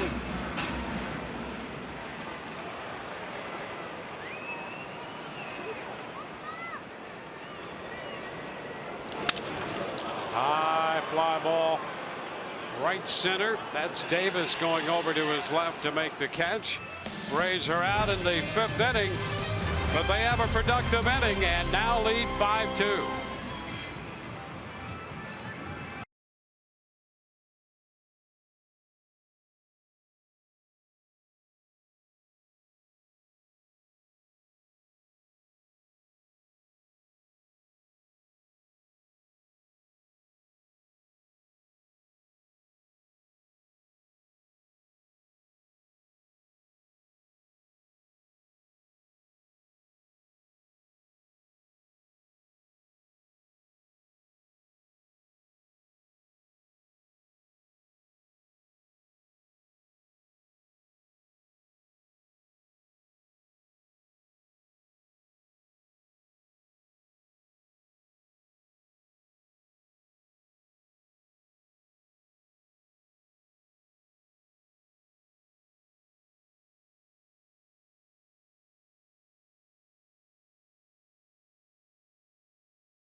One of the big moments of the year for the Rays, as today they try to nail down their 90th victory of the season.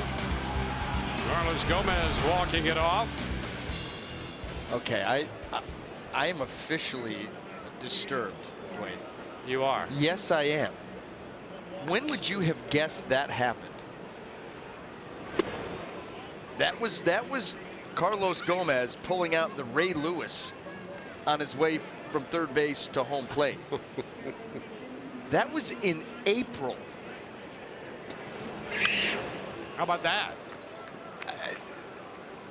I mean, I'll tell you that this season has flown by. It really has. It's had a great pace to it. You know, he walked that one off against Addison Reed.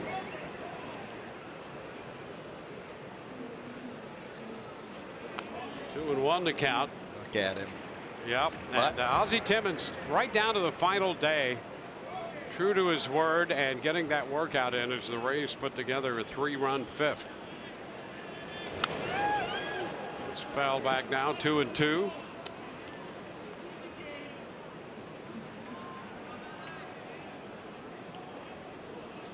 And he's very photogenic on top of all that. I mean, how about that? That looks official, like an official photo shoot.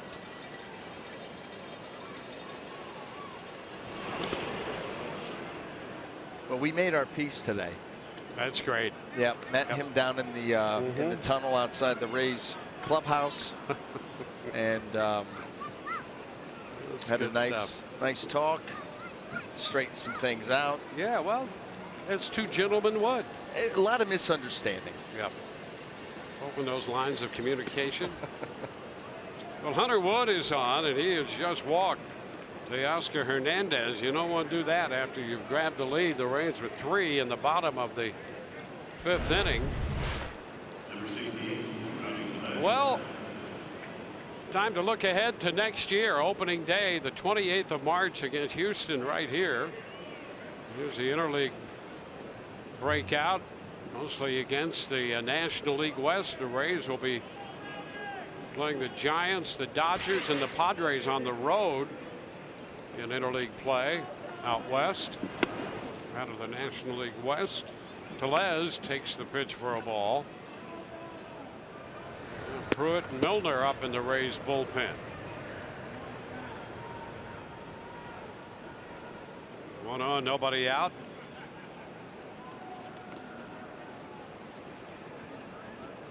It's a foul ball back. Tellez facing his third different pitcher.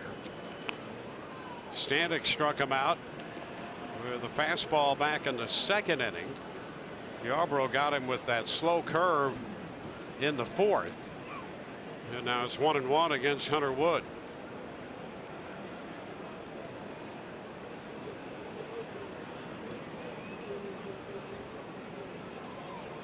Ground ball. It gets past Bowers into right. Hernandez heads to third. Throw cut off. Tellez is aboard, and just like that, a threat by Toronto with men on the corners.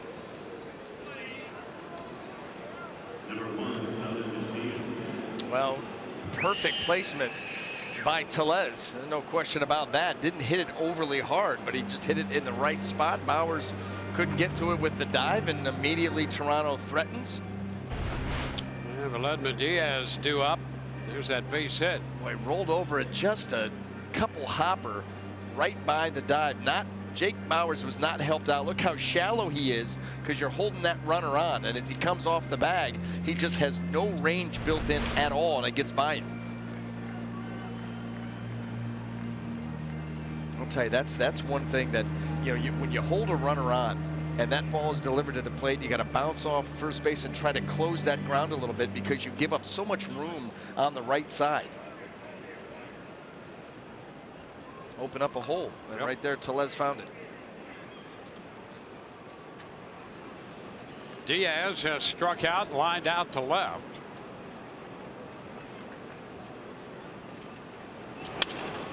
And up the right side on the move is Meadows, and he cannot catch up to it. Foul ball short of the bullpen.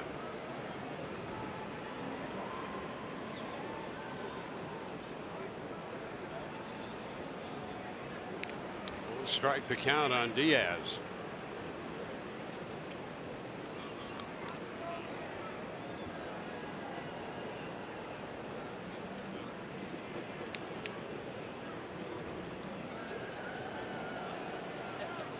Ground ball headed to short. Adames Lau one over to first, just not in time. A run scores to make it a 2-run game.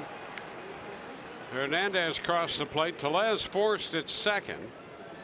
Diaz got a run batted in on a fielder's choice ground ball. Didn't get out to him quick enough. Right there, Adames gets it going as quick as he can. Lau over to first, but Diaz hustling up the line on a ball that wasn't hit that hard.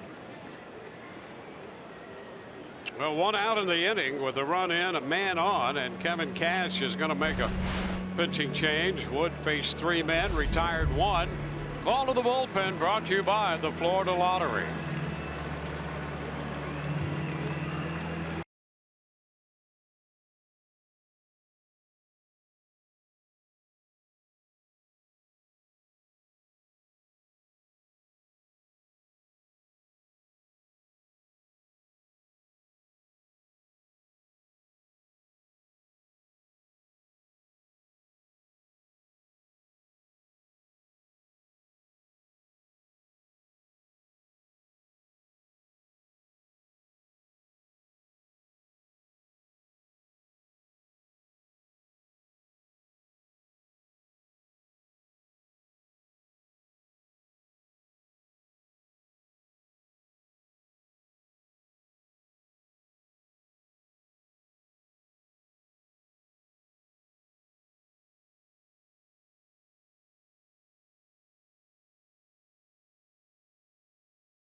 $5 million, so unleash the excitement anytime. The Florida Lottery. It's your ticket. Claim it. Must be 18 or older to play. Play responsibly. Hobie Milner is going to be the new pitcher for the Rays. Reese McGuire due up, but he will be lifted. And Luke Maley will pinch hit. He'll be up against the left-hander Milner.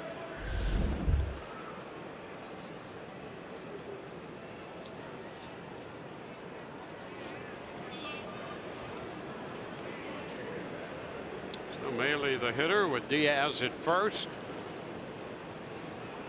Two-run ball game right now. And there's ball one.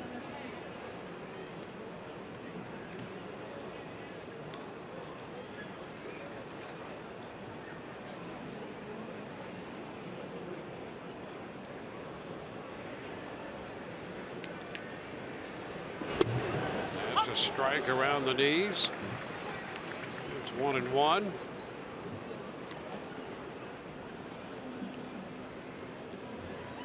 Milner on. He's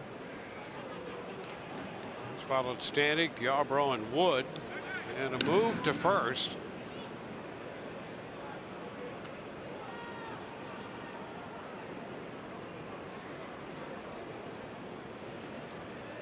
Fernandez up in the bullpen.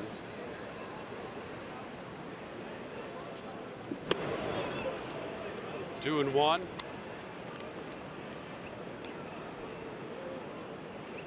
Here's Austin Pruitt, the right-hander. He's been loosening in the bullpen.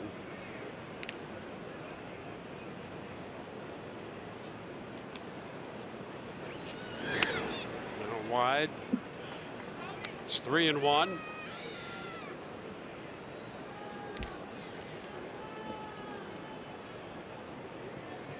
It's the second baseman, John Birdie, on deck.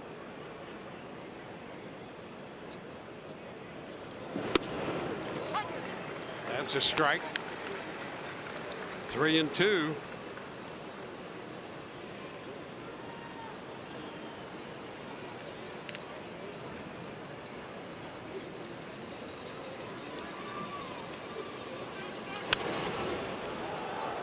It's foul out of play.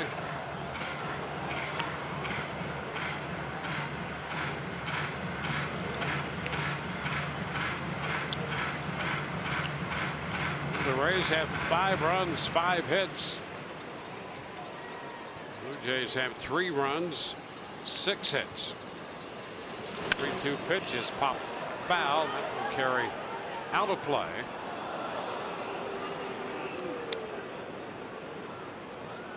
Well, the former Ray, Luke Maley, called upon to pinch hit here for McGuire.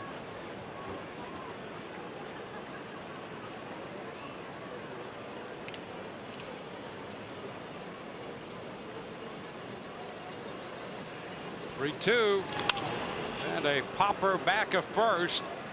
That's Bowers back to the infield. He makes the catch at foul ground. Look, what a catch by Jake Bowers. Back to the infield.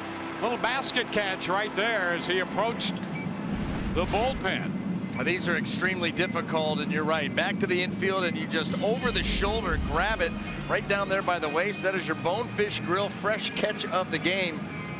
Look how you have to track that and run and then position that glove and make that catch.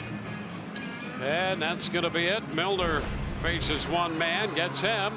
Another call to the bullpen, brought to you by the Florida Lottery.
Rays wrapping up the regular season here. Rays baseball on Fox Sports Sun, brought to you by your Southern Chevy dealers, by Eldorado Furniture, a different kind of furniture store for over 50 years, and by your local Ford dealers.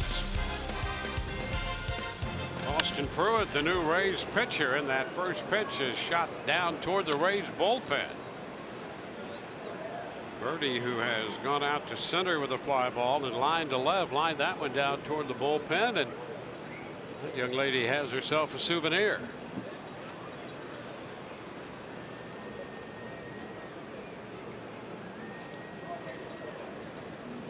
Pruitt, the fifth Rays pitcher. And a broken bat roller right side for Lau. Pick up in the throw. 1 run scores after the leadoff walk. Rays lead 5-3.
Home run by Willie Adames back on the 7th of August, his 5th home run of the year. Adames, who will be hitting second here in the bottom of the 6th, has 10 home runs overall. Luke Maile takes over behind the plate. Sam Gaviglio still on the mound, and the first pitch rolled toward the shortstop off the bat of Brandon Lau. 1 away. And here is Willie Adames.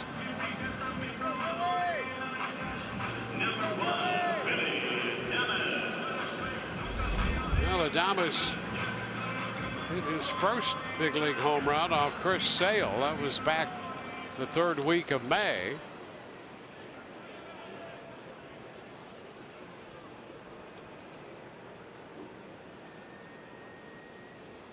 Here he is against Gaviglio.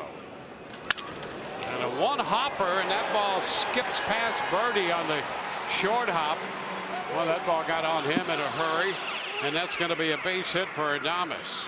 Absolutely ate him alive. Willie stung that. Birdie, you didn't know if he was trying to glove it or get out of the way of it.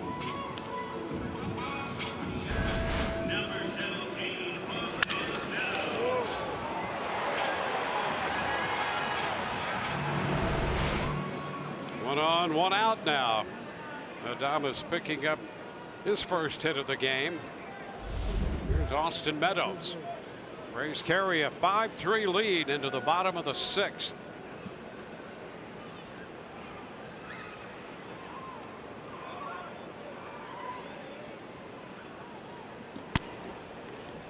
Pitch outside. Really up in the mid-80s in pitch count. We start to get a little movement in the bullpen for the Blue Jays.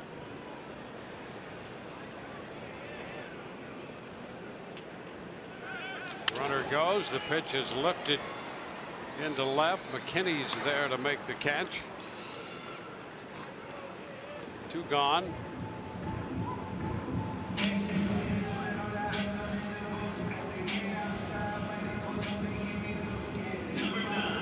MLB at Bat, your #1 Rays app. Customize your experience to catch every moment this year. Get Rays home screen icons and features such as the MLB TV Game of the Day, pitch tracking, in-game highlights, stats, news, and a lot more. Download MLB at Bat.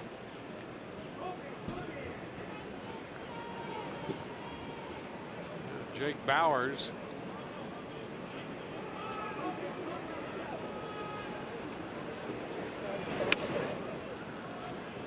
It's down. Bauers 2 for 2 in this game. Bunted his way on in the 5th. Opened the 3rd with a single and has scored 2 of the 5 runs for the Rays. He has his average up to 199 now. So he's looking for a 3rd hit of the game. Down 2-0. He started the day at 194. Another hit would get him over 200 to 201.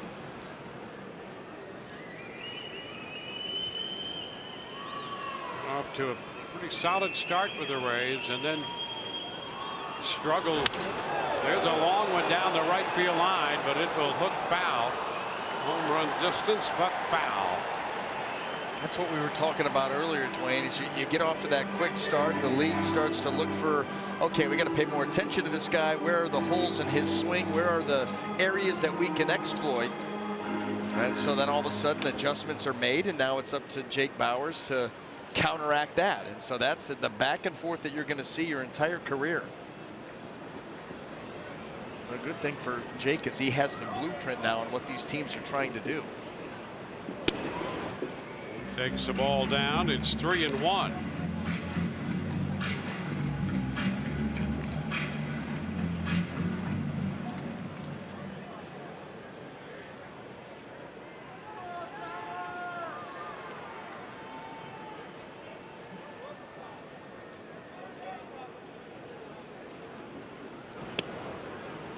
And he'll draw the walk. So he heads to first. 2 men on with 2 men out. Chupo is due. Russell Martin comes out of the dugout to make the pitching change.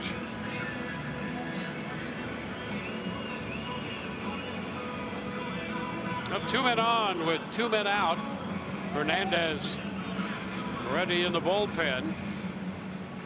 And that's it for Gaviglio. All to the bullpen, brought to you by the Florida Lottery.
Nick Schufo due to hit, but with the left-hander Fernandez coming into this game, the Rays are going to go to the bench, and Adam Moore will pinch hit.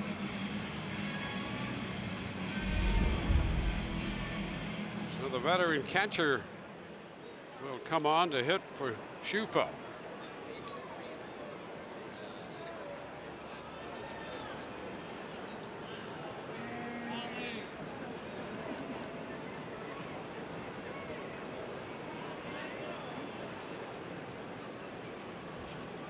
Look out, that pitch up and in, and Moore gets quite a welcome to the game.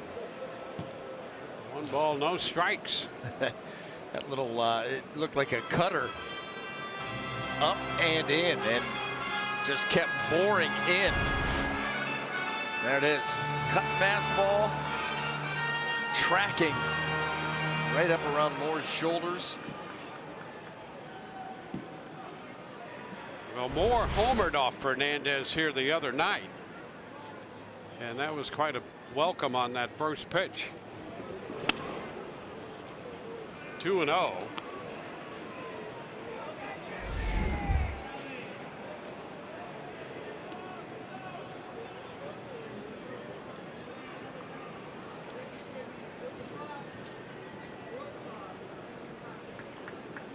Two balls, no strikes.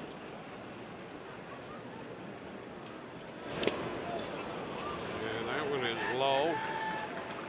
3-0. 2 on, 2 out.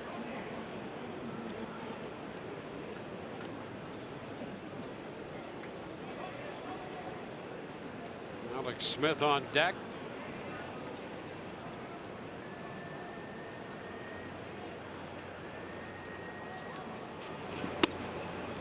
And there's ball 4. He walked him on 4 pitches. Moore heads to first. The bases are loaded from Alex Smith.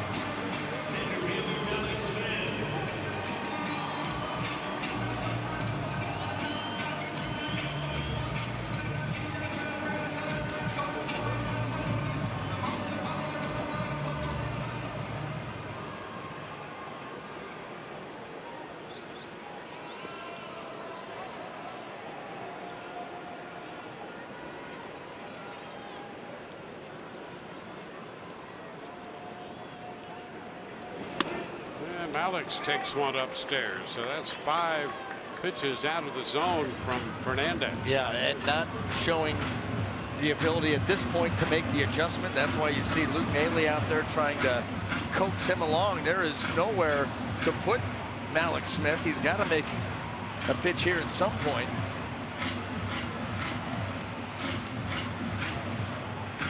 Eugenie up in the bullpen.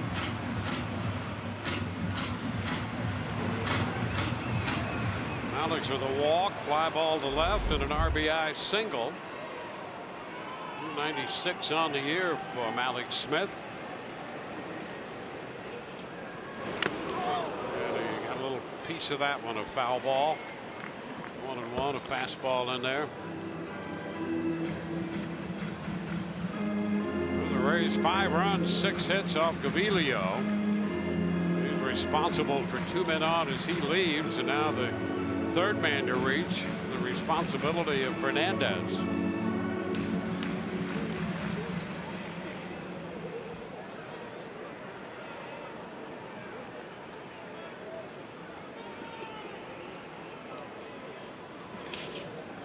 Too low. 2-1.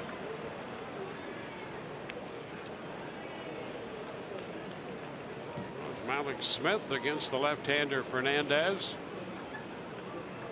Phams on deck, and Biagini in the bullpen.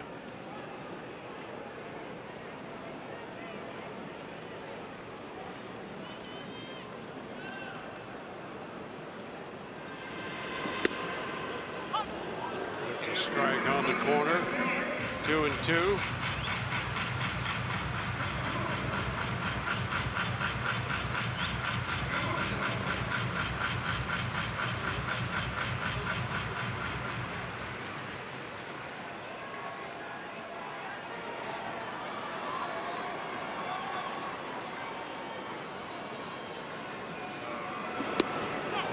And strike 3 called. Malik thought that pitch was wide. He's called out on strikes. The bases are left loaded. 5-3 Rays.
Here at Tropicana Field.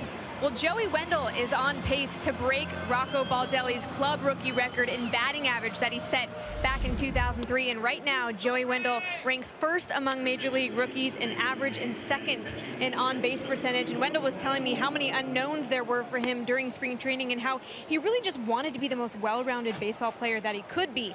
And judging by his defense and performance at the plate this season, guys, I would say that he's done a good job of that. But what he told me is that going into 2019, he really wants to work on his plate discipline.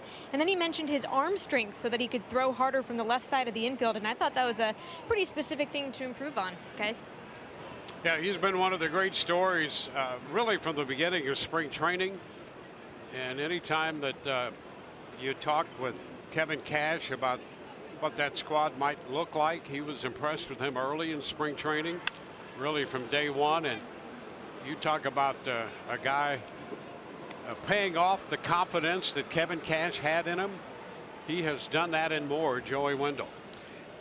I also like the fact that he's able to recognize that on the left side of the infield, he does need to sharpen up that arm just a little bit. We saw it early in the ball game. It was the first hitter of the game.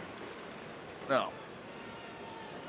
Yeah, the Kevin Pillar. It ends up being a base hit, but he got to that ball and it was in foul territory, and the throw still sailed on him just a little bit. It wasn't as much of a dart as he would have liked. And so I think those are the throws that he goes, you know what, I can get it done, but I know that I can get it done at a higher level, and this is what we need to work on. You know, how about being a self-evaluator? That's yes. Amen. Amen. An honest self-evaluator gives you a chance to improve. Yeah. And if you just think it's always the other guy or your game is well-rounded enough, well, yeah, you're probably wrong. And you're probably going to be stuck, or you're going to probably regress. Yeah. Well, one out here on that ground ball off the bat of Urania. Now Jonathan Davis gets his first plate appearance of the day. Austin Pruitt on the mound for the Rays right now. Adam Kolarek in the bullpen. There's a little looper into left center field. That falls for a base hit. Well, that leadoff spot, 4 for 4 today. Pilar was 3 out of 3. Davis entered the game in the 5th, replacing him, and now he has a base hit. It's still just a 2-run ball game, so anytime the Blue Jays get a base runner, the potential tying run comes to the plate. 1 on, 1 out here in the 7th inning. Urania went out first unassisted, and now the base hit by Davis. Randall Kritchik drove in a run with a double in the third, and he has had a hot bat to close out the season. Takes the ball down.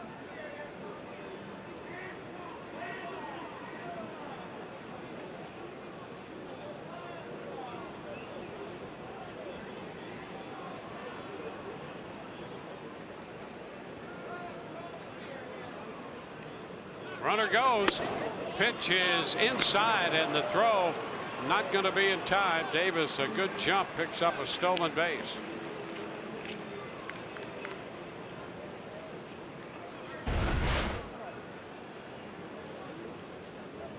You can't do much more than Moore did. You can see already he was by him. I mean, you talk about a good jump and getting in there rather quickly.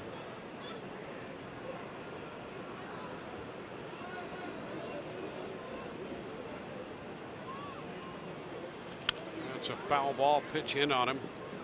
By the way, you know, and we'll be sure to update this as the day goes on, but right now it looks like we are on track for 2 one-game play-ins, not play-ins, but seeding. You know, who's going to win the division, who's going to be, you know, the wild card team. Over the National League. Yeah.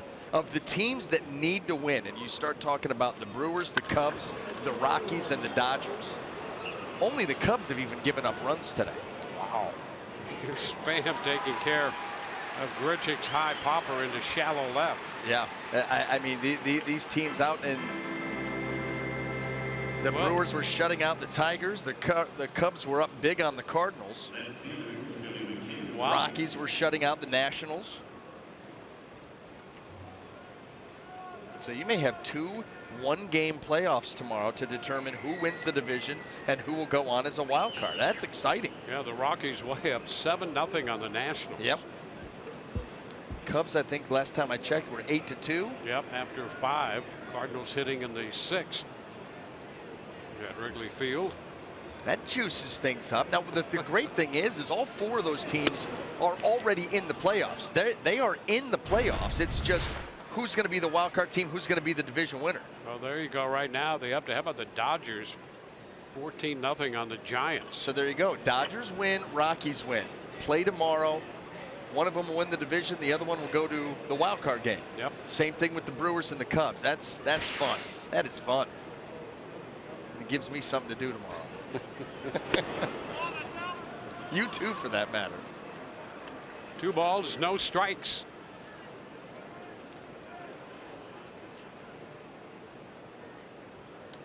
Two outs with a runner at second. The Jays have 7 hits. The top of the order, leadoff man, 4 for 4. Everybody else 3 for 22. And it's a 3-0 count on McKinney.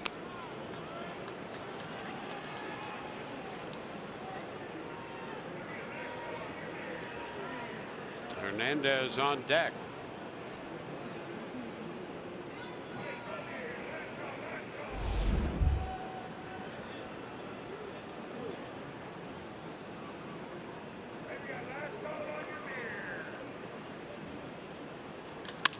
Fly ball into left. Pham's going to go back at the track to make the catch. That ends the top of the 7th. No runs a hit with a man left. 7th inning stretch time. 5-3 Rays.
How about that blast by Choi, connecting off the left-hander Brad Hand.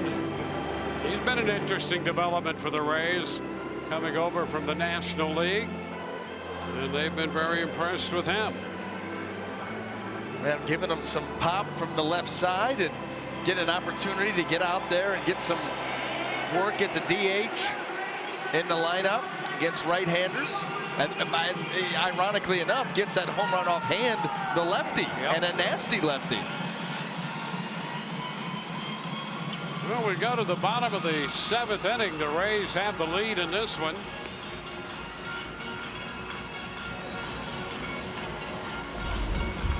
And Joe Biagini now on the hill for this Toronto ball club.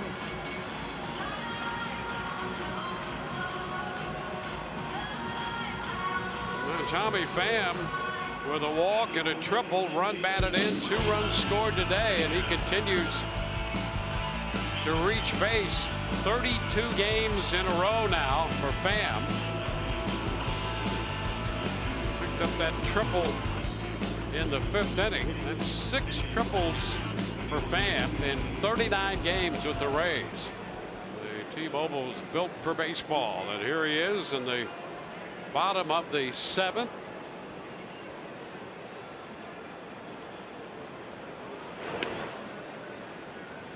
Pitch is down, 1-0. And Sergio Romo is serving a number of roles for the Rays, including the ball boy right now.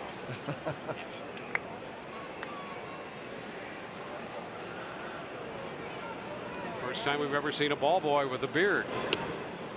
And a neck tat. Yeah, that's right. There you go.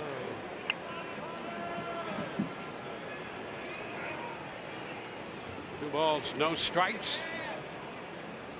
A lot of hijinks in the last day of the season. Yeah, there's a little looper, going to be a base hit. Pham is on for the 3rd straight time. A walk, triple, and now a base hit. He singles off Biagini. Leadoff man aboard. That's good quick work there by Cash Money, going out there to get that bat. Now Joey Wendell. Wendell with a couple of runs batted in. Officially 1 for 2. And hitting 300.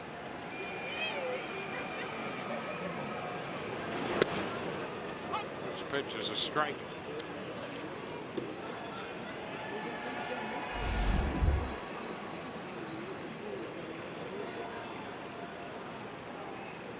Wendell leading all rookies in hitting.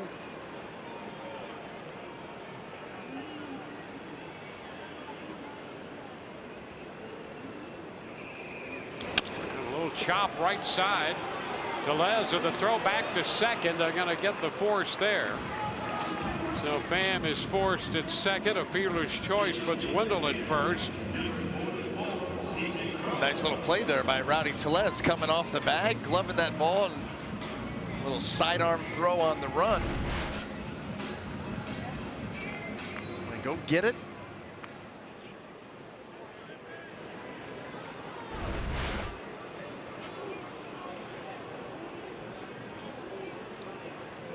C.J. Cron.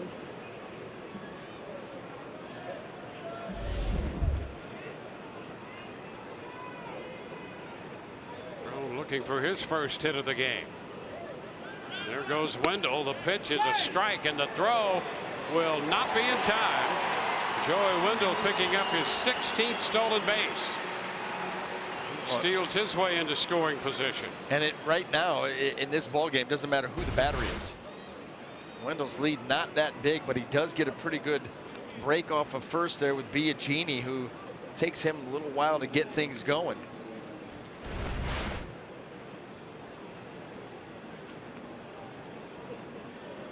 Two-run game, 5-3, and now Wendell in scoring position with Cron at the plate.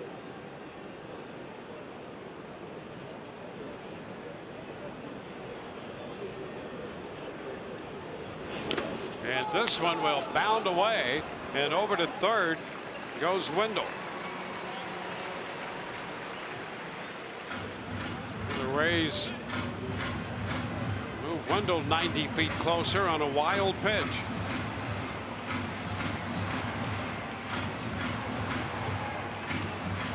That forces the infield up.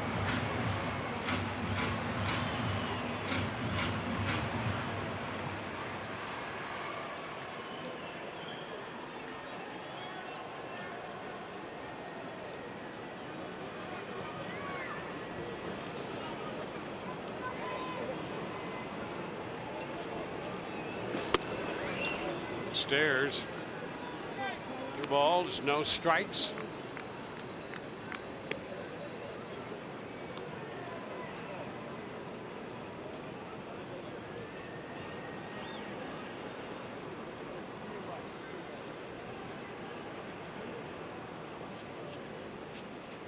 And a big cut and a miss.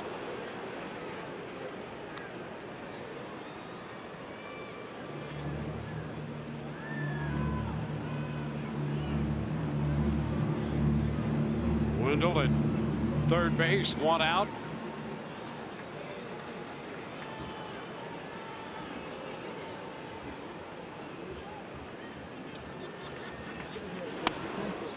And there is ball 3 up, so it's a full count.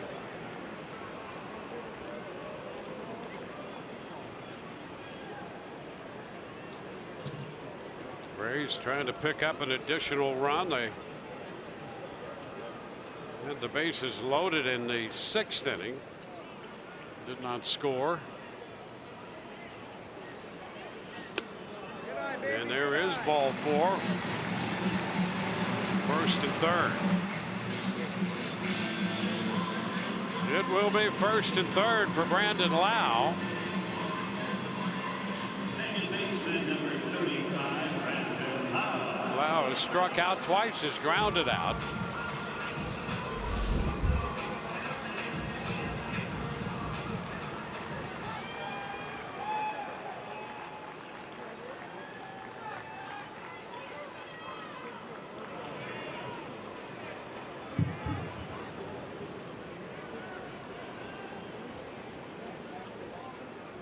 And a cut and a miss on the fastball. 96 up from Biagini.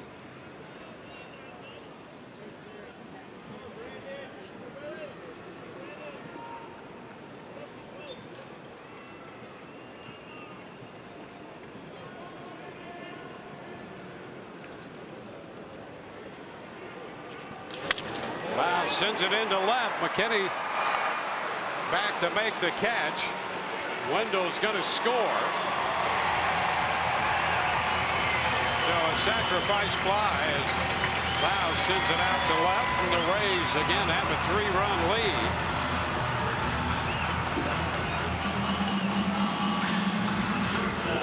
Holding at first is Crown. It was Dwight Smith Jr. out there in left to make the catch.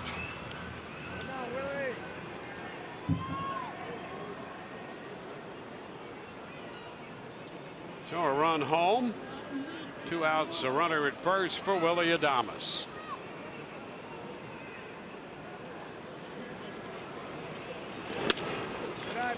Pitch is upstairs. Adames 1 out of 3. It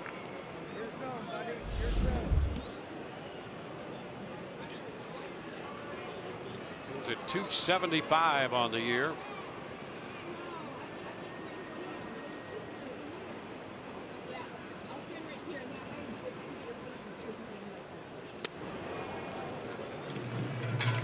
And 1.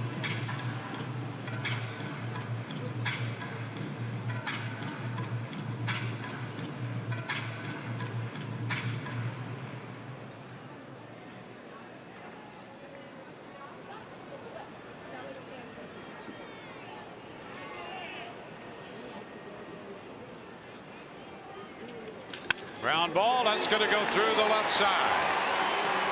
Up to second goes C.J. Cron. Adames is 2 for 4.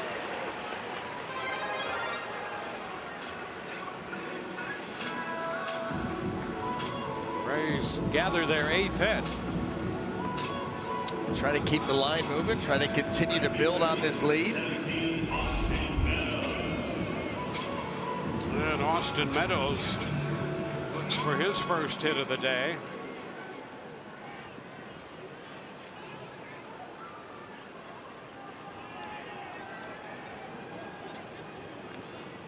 Meadows, a couple of fly balls and a ground ball in between.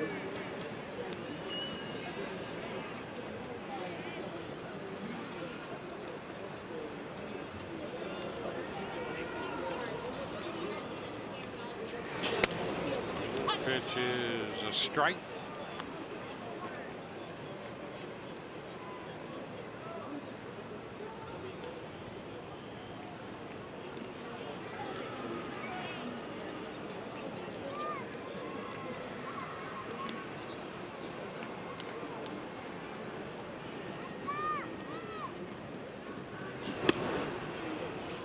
One.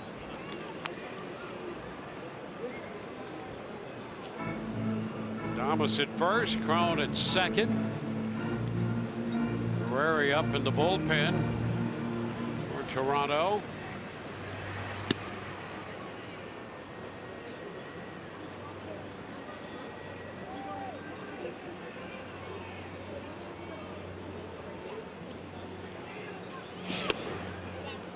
Ball down, 2-1.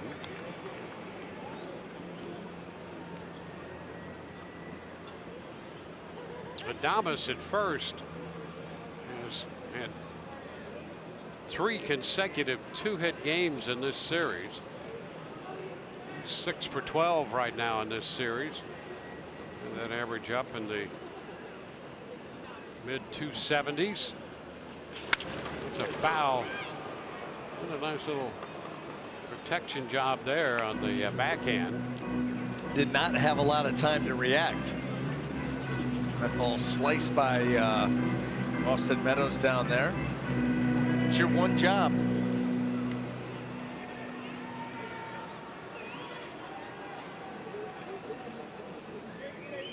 2-2 the count.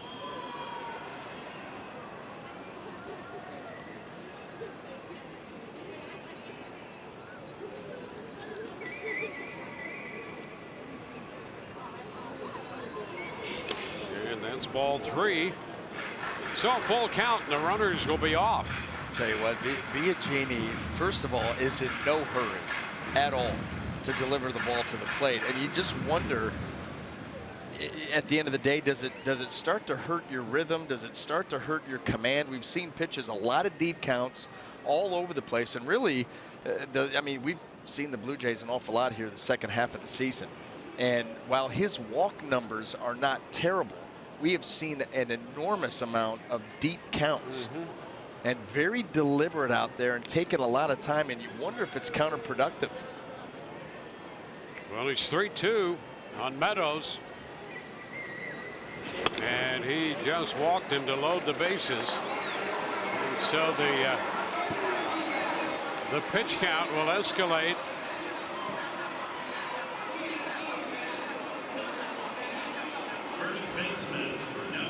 The bases are loaded. Jake Bauers will be the hitter. He has a couple of hits and a walk.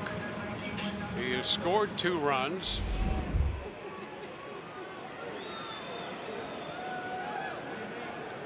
So he bats with them loaded and 2 gone in the 7th in a 6-3 Rays lead.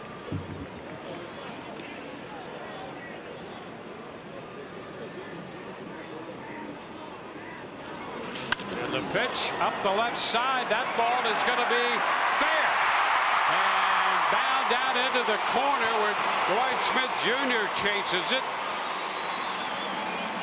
Bauers winds up at second with a ground rule double. Meadows winds up at third as Crone and Adames score to make it 8-3. So a 3-for-3 day for Bauers with a walk and now a couple of runs banded in. The Rays have made it a 3-run 7th and an 8-3 ball game right now. And that'll get Bauers out of the 190 range and up to 200 or better.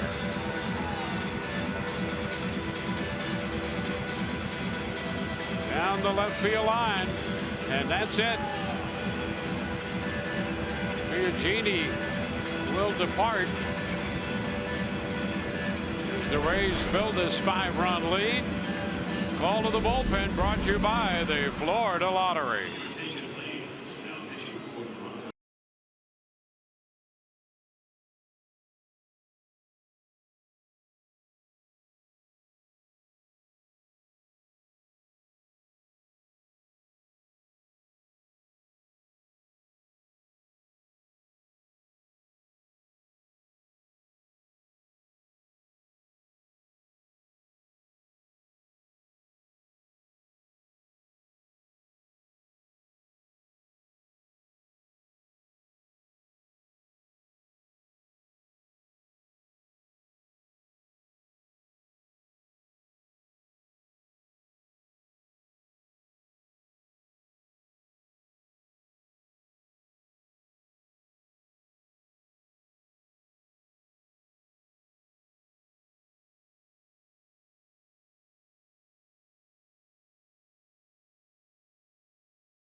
In the bottom of the 7th inning, and the Blue Jays have made a call to the bullpen. Taylor Guerreri will take over, making his 9th appearance.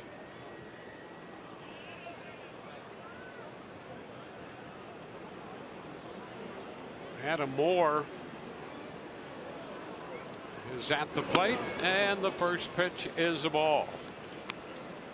Moore is a pinch hitter, walked on 4 pitches in the 6th, and takes another pitch to begin this plate appearance in the 7th out of the zone.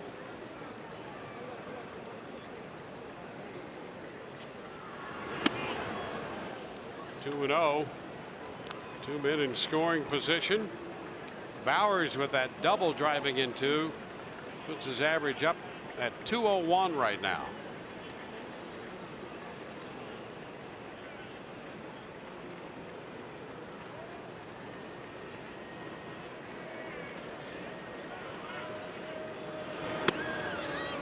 Now strike 2 and 1. Rays today 4 of 9 with men in scoring position.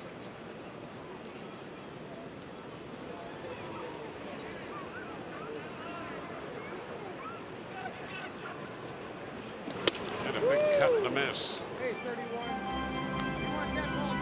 2. That little cut fastball right out over the heart of the plate of Guerreri. The Rays, they have, I'll tell you, after the first couple of innings, it's been constant pressure by this Rays lineup, and we've seen that really all season long. These guys have been able to put together some innings. And the check swing runs the count to 3 and 2. You know, and think about this, you know, there are 2 outs, and then all of a sudden Adames a base hit, then you take a walk, then Bowers doubles. We've seen an awful lot of that. These guys really never give up on an inning and force you to work for your 3 outs. You get 2 quick outs, it doesn't mean that it's going to be a quiet inning.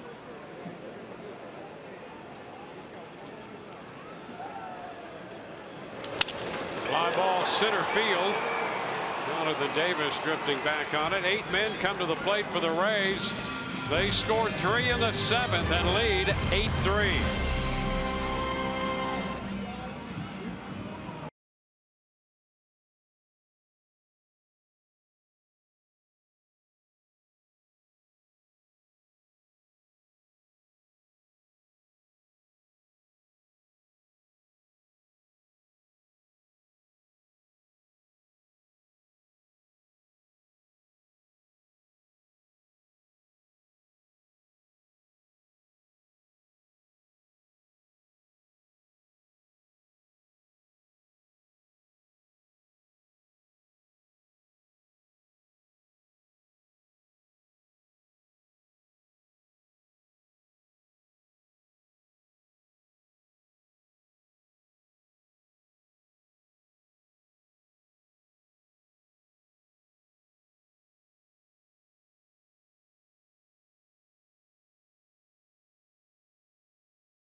second home run back at the end of June in that game against the Yankees here at Tropicana Field.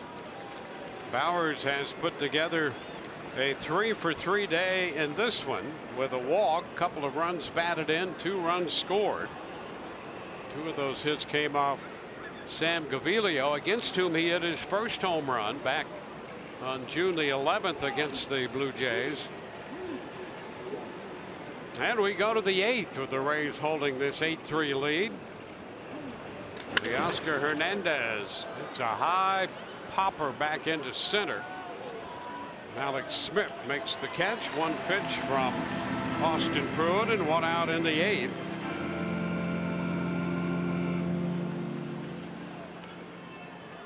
Stanek started. Yarbrough worked 3, gave up a couple of runs. Wood a third, and Milner a third, and Pruitt has been on since then.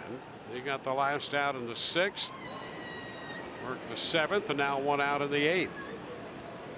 How often have we seen that? Kevin Cash having to try to piece a ball game together with that bullpen, especially when the opener is used. Then you've got the bulk guy, and sometimes we've seen him, get out of that bulk guy after a couple of innings, and then you really need some fresh arms. And I think that's the one thing, Dwayne, that we have learned during the course of this season, and they have gone with that opener, with that bullpen day, really from the outset. And I think everybody wondered, would that torch your bullpen as the season moved along? And I think the answer is no. I think the Rays really managed their bullpen arms well and didn't tire anybody out and didn't torch anybody all season. Guys stayed, for the most part, they stayed fresh. Yep. Well, the Rays have had enough depth in the organization to do that. The Rays bullpen surpassed 800 innings pitched. How about that? That's ridiculous already. I mean, that's a major league record by, they're going to finish with a major league record of 170 plus innings out of the bullpen. Base hit to center. Tellez is on for the 2nd time. So they've left all the other innings pitched by bullpens in the dust. Yes, and by design. And what do we have here? Velasquez had Joey Wendell. Yeah. 1 for 3 with the sac fly. Yep. So Joey Wendell will depart to a good hand and a great rookie season. So he's going to finish the year at 300. And Joey Wendell leading all rookies in hitting. And there you go. Nicely done. Joey Wendell worked hard to finally get to the big leagues and worked even harder to stay here and put together a great rookie season. And Velasquez takes over at 3rd. And a classy gesture, too, by Kevin Cash, allowing him to take it. He could have pulled him out in the 1/2 inning, and he would have come out of the game while in the dugout. But you allow him to go take his position, and then you go out to get him to allow, the fan recognition coming off the field. A classy move there by Kevin Cash for a well-deserving player on his ball club. Now a strike to Diaz. It's 0-2.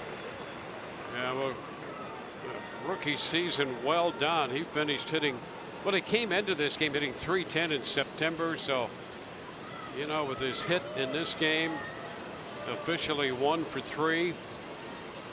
And he'll finish at 300. And a foul ball right there, directly into the dirt. Or was it?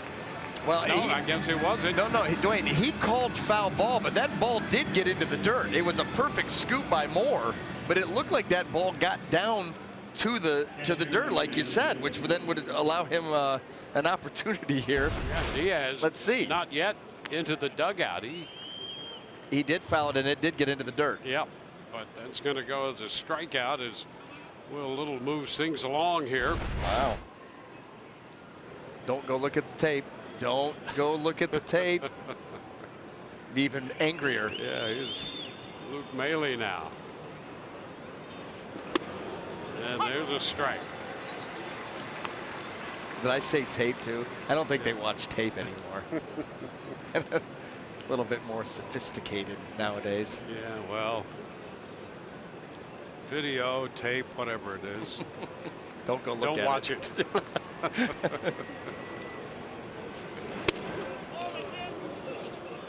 Now 1-1.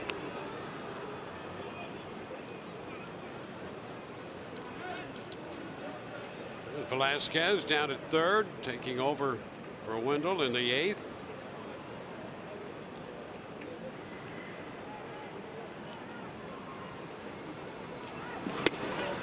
Even a miss by Luke Maley. 1-2.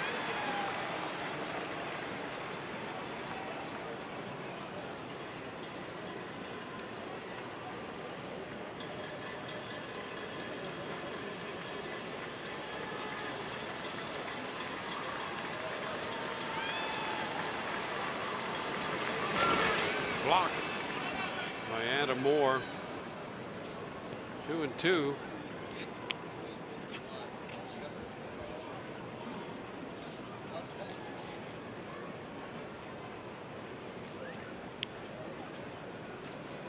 Runner at first, 2 gone. We're in the 8th.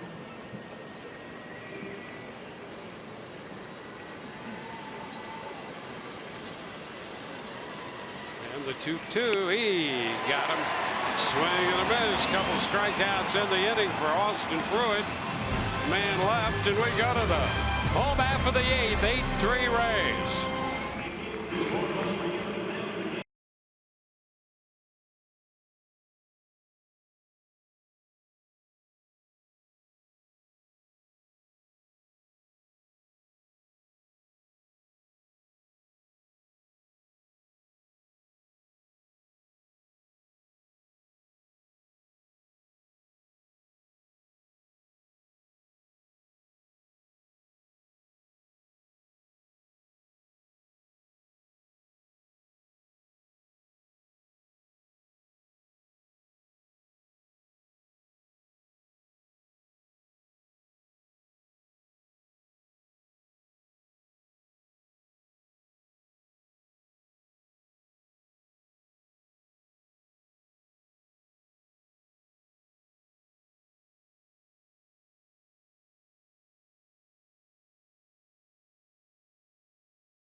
Game. We go to the bottom of the 8th inning. Joey Wendell, boy, you can take a deep breath now and feel pretty good about this rookie season. Hitting .300, leading all rookies in hitting. And as we go to the 8th for the Rays, Malik Smith will lead off. Malik's with a walk and a base hit, an RBI single in the 5th. Guerrero came on, got the last out in the 7th inning.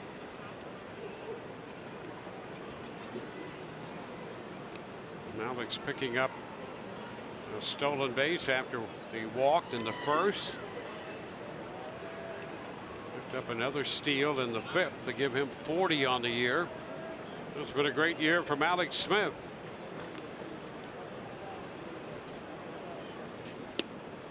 And the first pitch here in the 8th is a strike.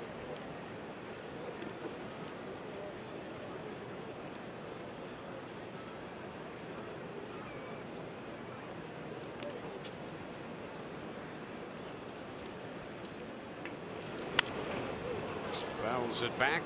Tommy Pham will be next.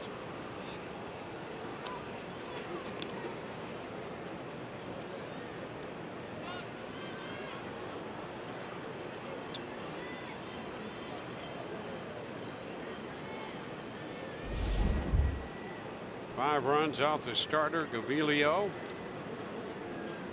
Yarbrough, the pitcher of record for the Rays, and now Malix is on base, hit by that pitch on an 0-2 count.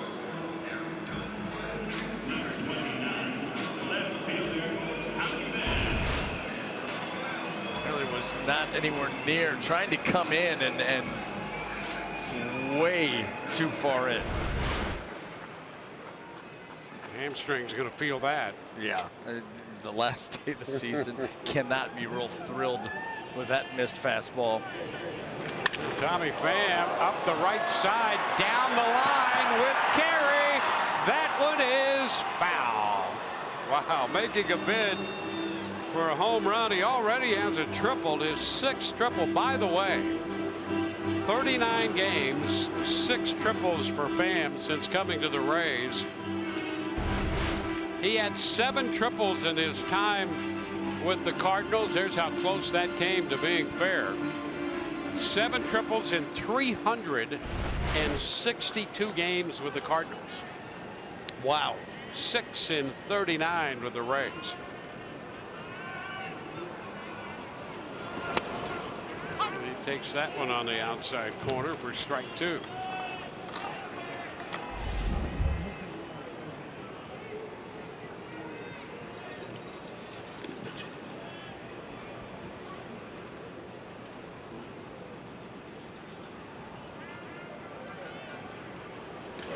And a base hit.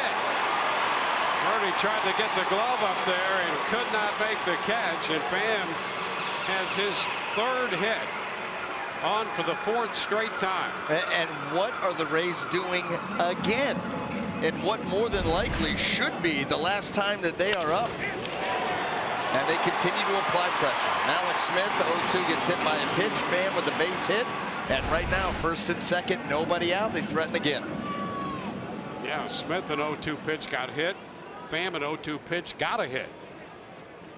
That's not really good if you're out on the mound. No. You want to avoid that like the plague. Here's Andrew Velasquez. Hitting from the left side, strike 1. We got to get to strike 2 before the action pitch comes. It's the trend so far here in the 8th.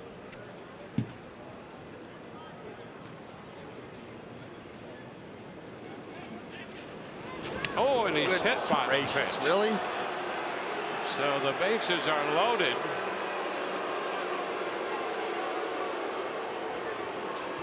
Guerrero hits Velasquez. Again, not even close, right off the backside. And getting a visit here from Pete Walker, but for goodness sakes.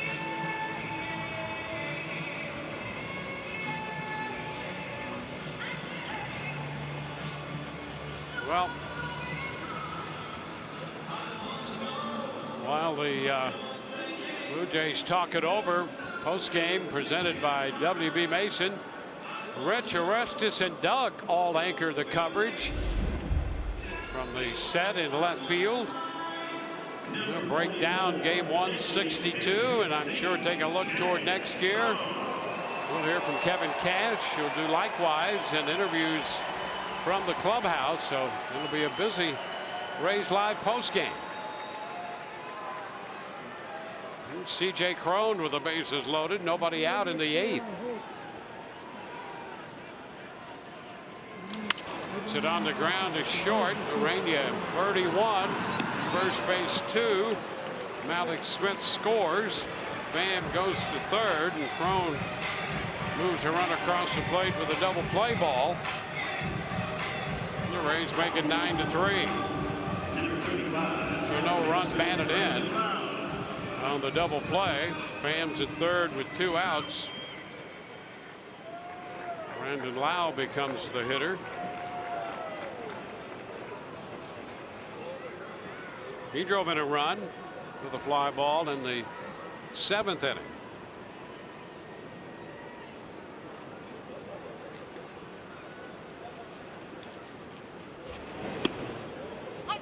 And the breaking ball manages to catch the outside corner.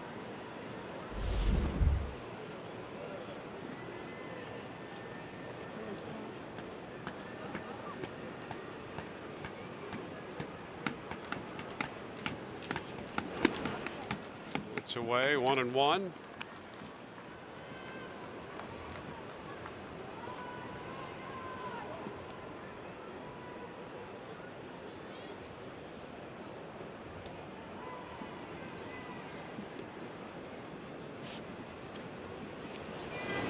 Wave and a miss. 1-2.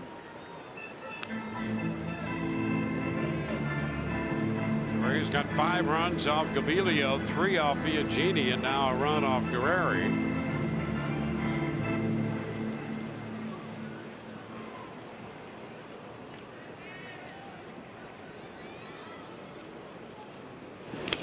Wow, takes it wide, blocked by Luke Maley. Guerreri having some issues out there. Just having a hard time getting the command and having an idea where these pitches are going. You think about the 2 hit by pitch, one of them in an 0-2 count. Mark Leiter Jr. standing by just in case.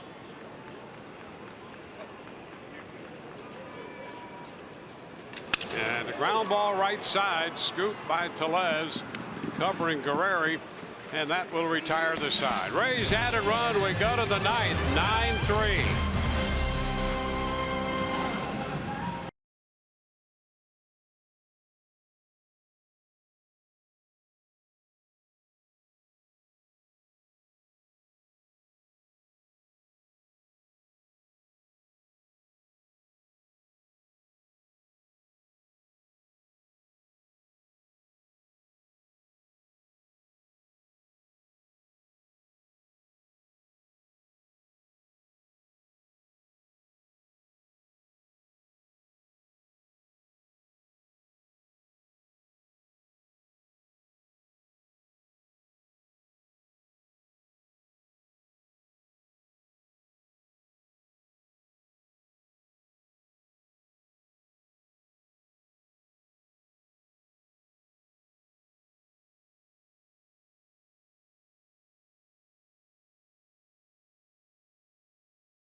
Three ball game. We go to the 9th.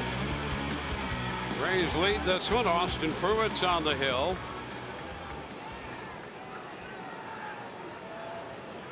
Pruitt, the 5th Rays pitcher.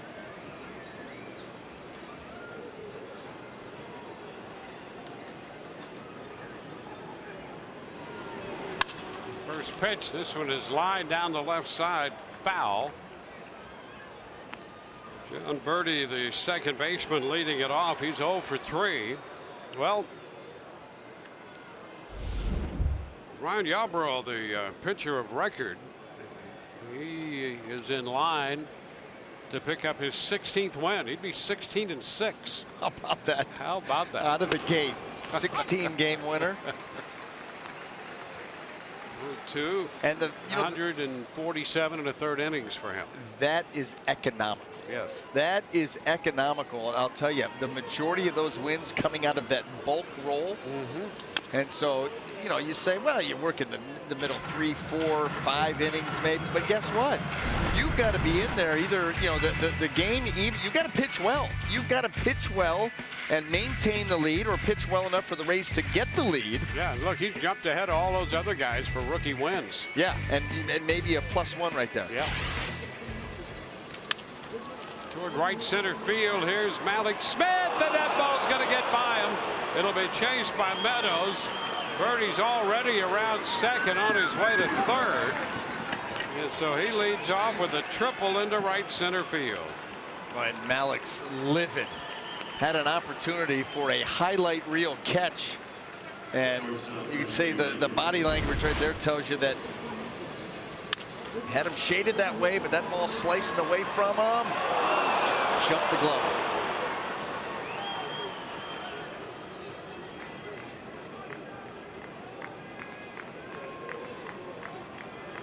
So a triple for Birdie, his first. Richard Urania. Urania singled and scored in the fifth. He takes the first pitch upstairs. Stanek 2, Yarbrough 3, Wood at third, Milner at third, and so far Pruitt the rest of the way. Ground ball foul.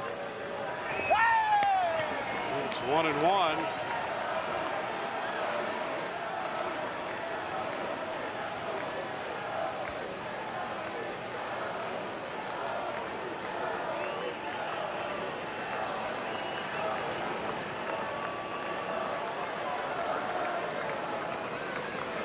And the pitch a little close, spins him around. 2-1.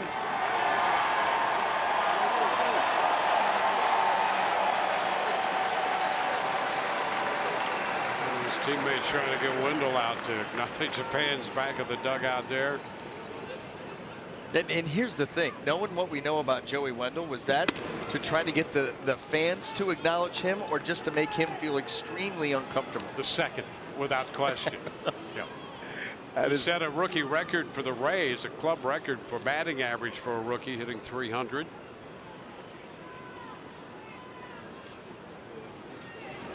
Cut to miss. 3-2. Well, you couldn't help but root for a guy, really, from the first time you saw him play in the spring. You knew his history, trying to get a chance and kind of spinning his wheels at AAA in the Oakland organization, finally getting a chance here and just grabbing hold of it and earning everything he's done this year.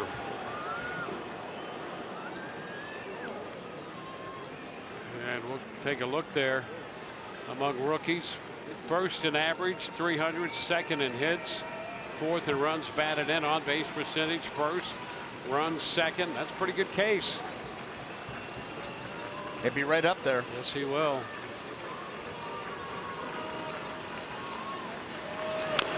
Urania fouls it. We'll see another 3-2 pitch.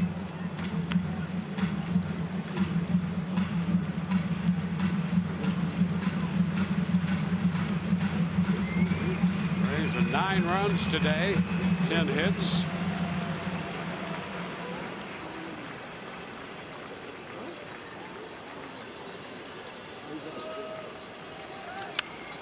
The pitch pop foul. That's headed out of play.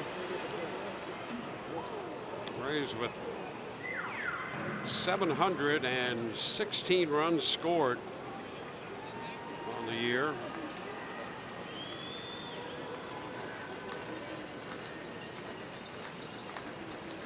And at this point, they've given up 645. And there's a walk. So 2 men on here in the 9th inning. We don't want to drag this thing out any longer. Center fielder, Jonathan Davis. And Jonathan Davis heads to the plate.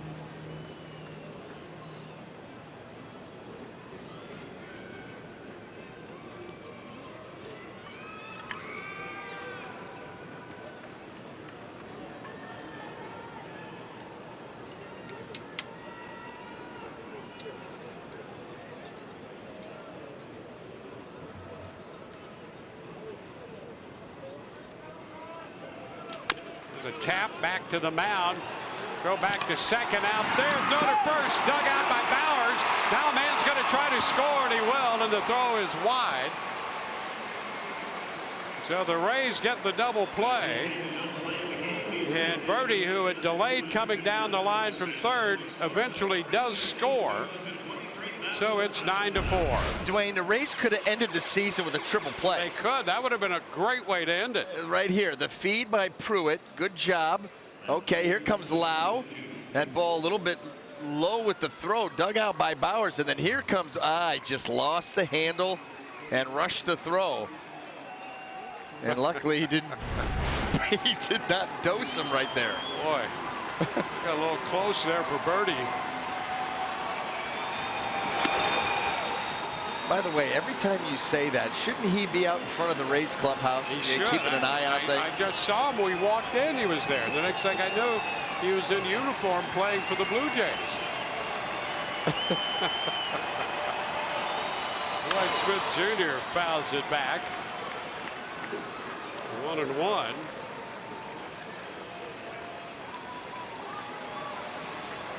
So the Rays an out away from their 90th win of the year.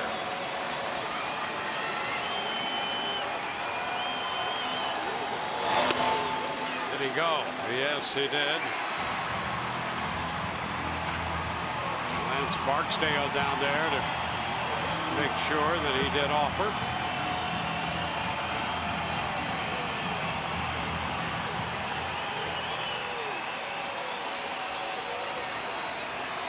And the pitch. A little low. 2 balls, 2 strikes.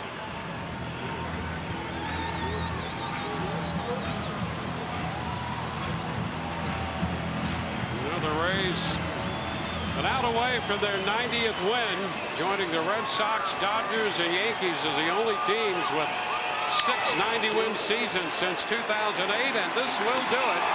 Rays are winners. It's a 9-4 final as they win their 90th game. They finish 90-72. Yarbrough will get the win. He is 16-6. Gaviglio the loss. 3-10, a great rookie season for Joey Wendell. We saw Blake Snell wind up his season yesterday. He finishes 21-5 and a 90-win season here for the Rays. For Brian Anderson, Dwayne Stats, great to have you with us all season long. Thanks for allowing us into your homes and your lives. We'll see you next year. Rays Live, the postgame comes your way next. You don't want to miss everything that goes on there today.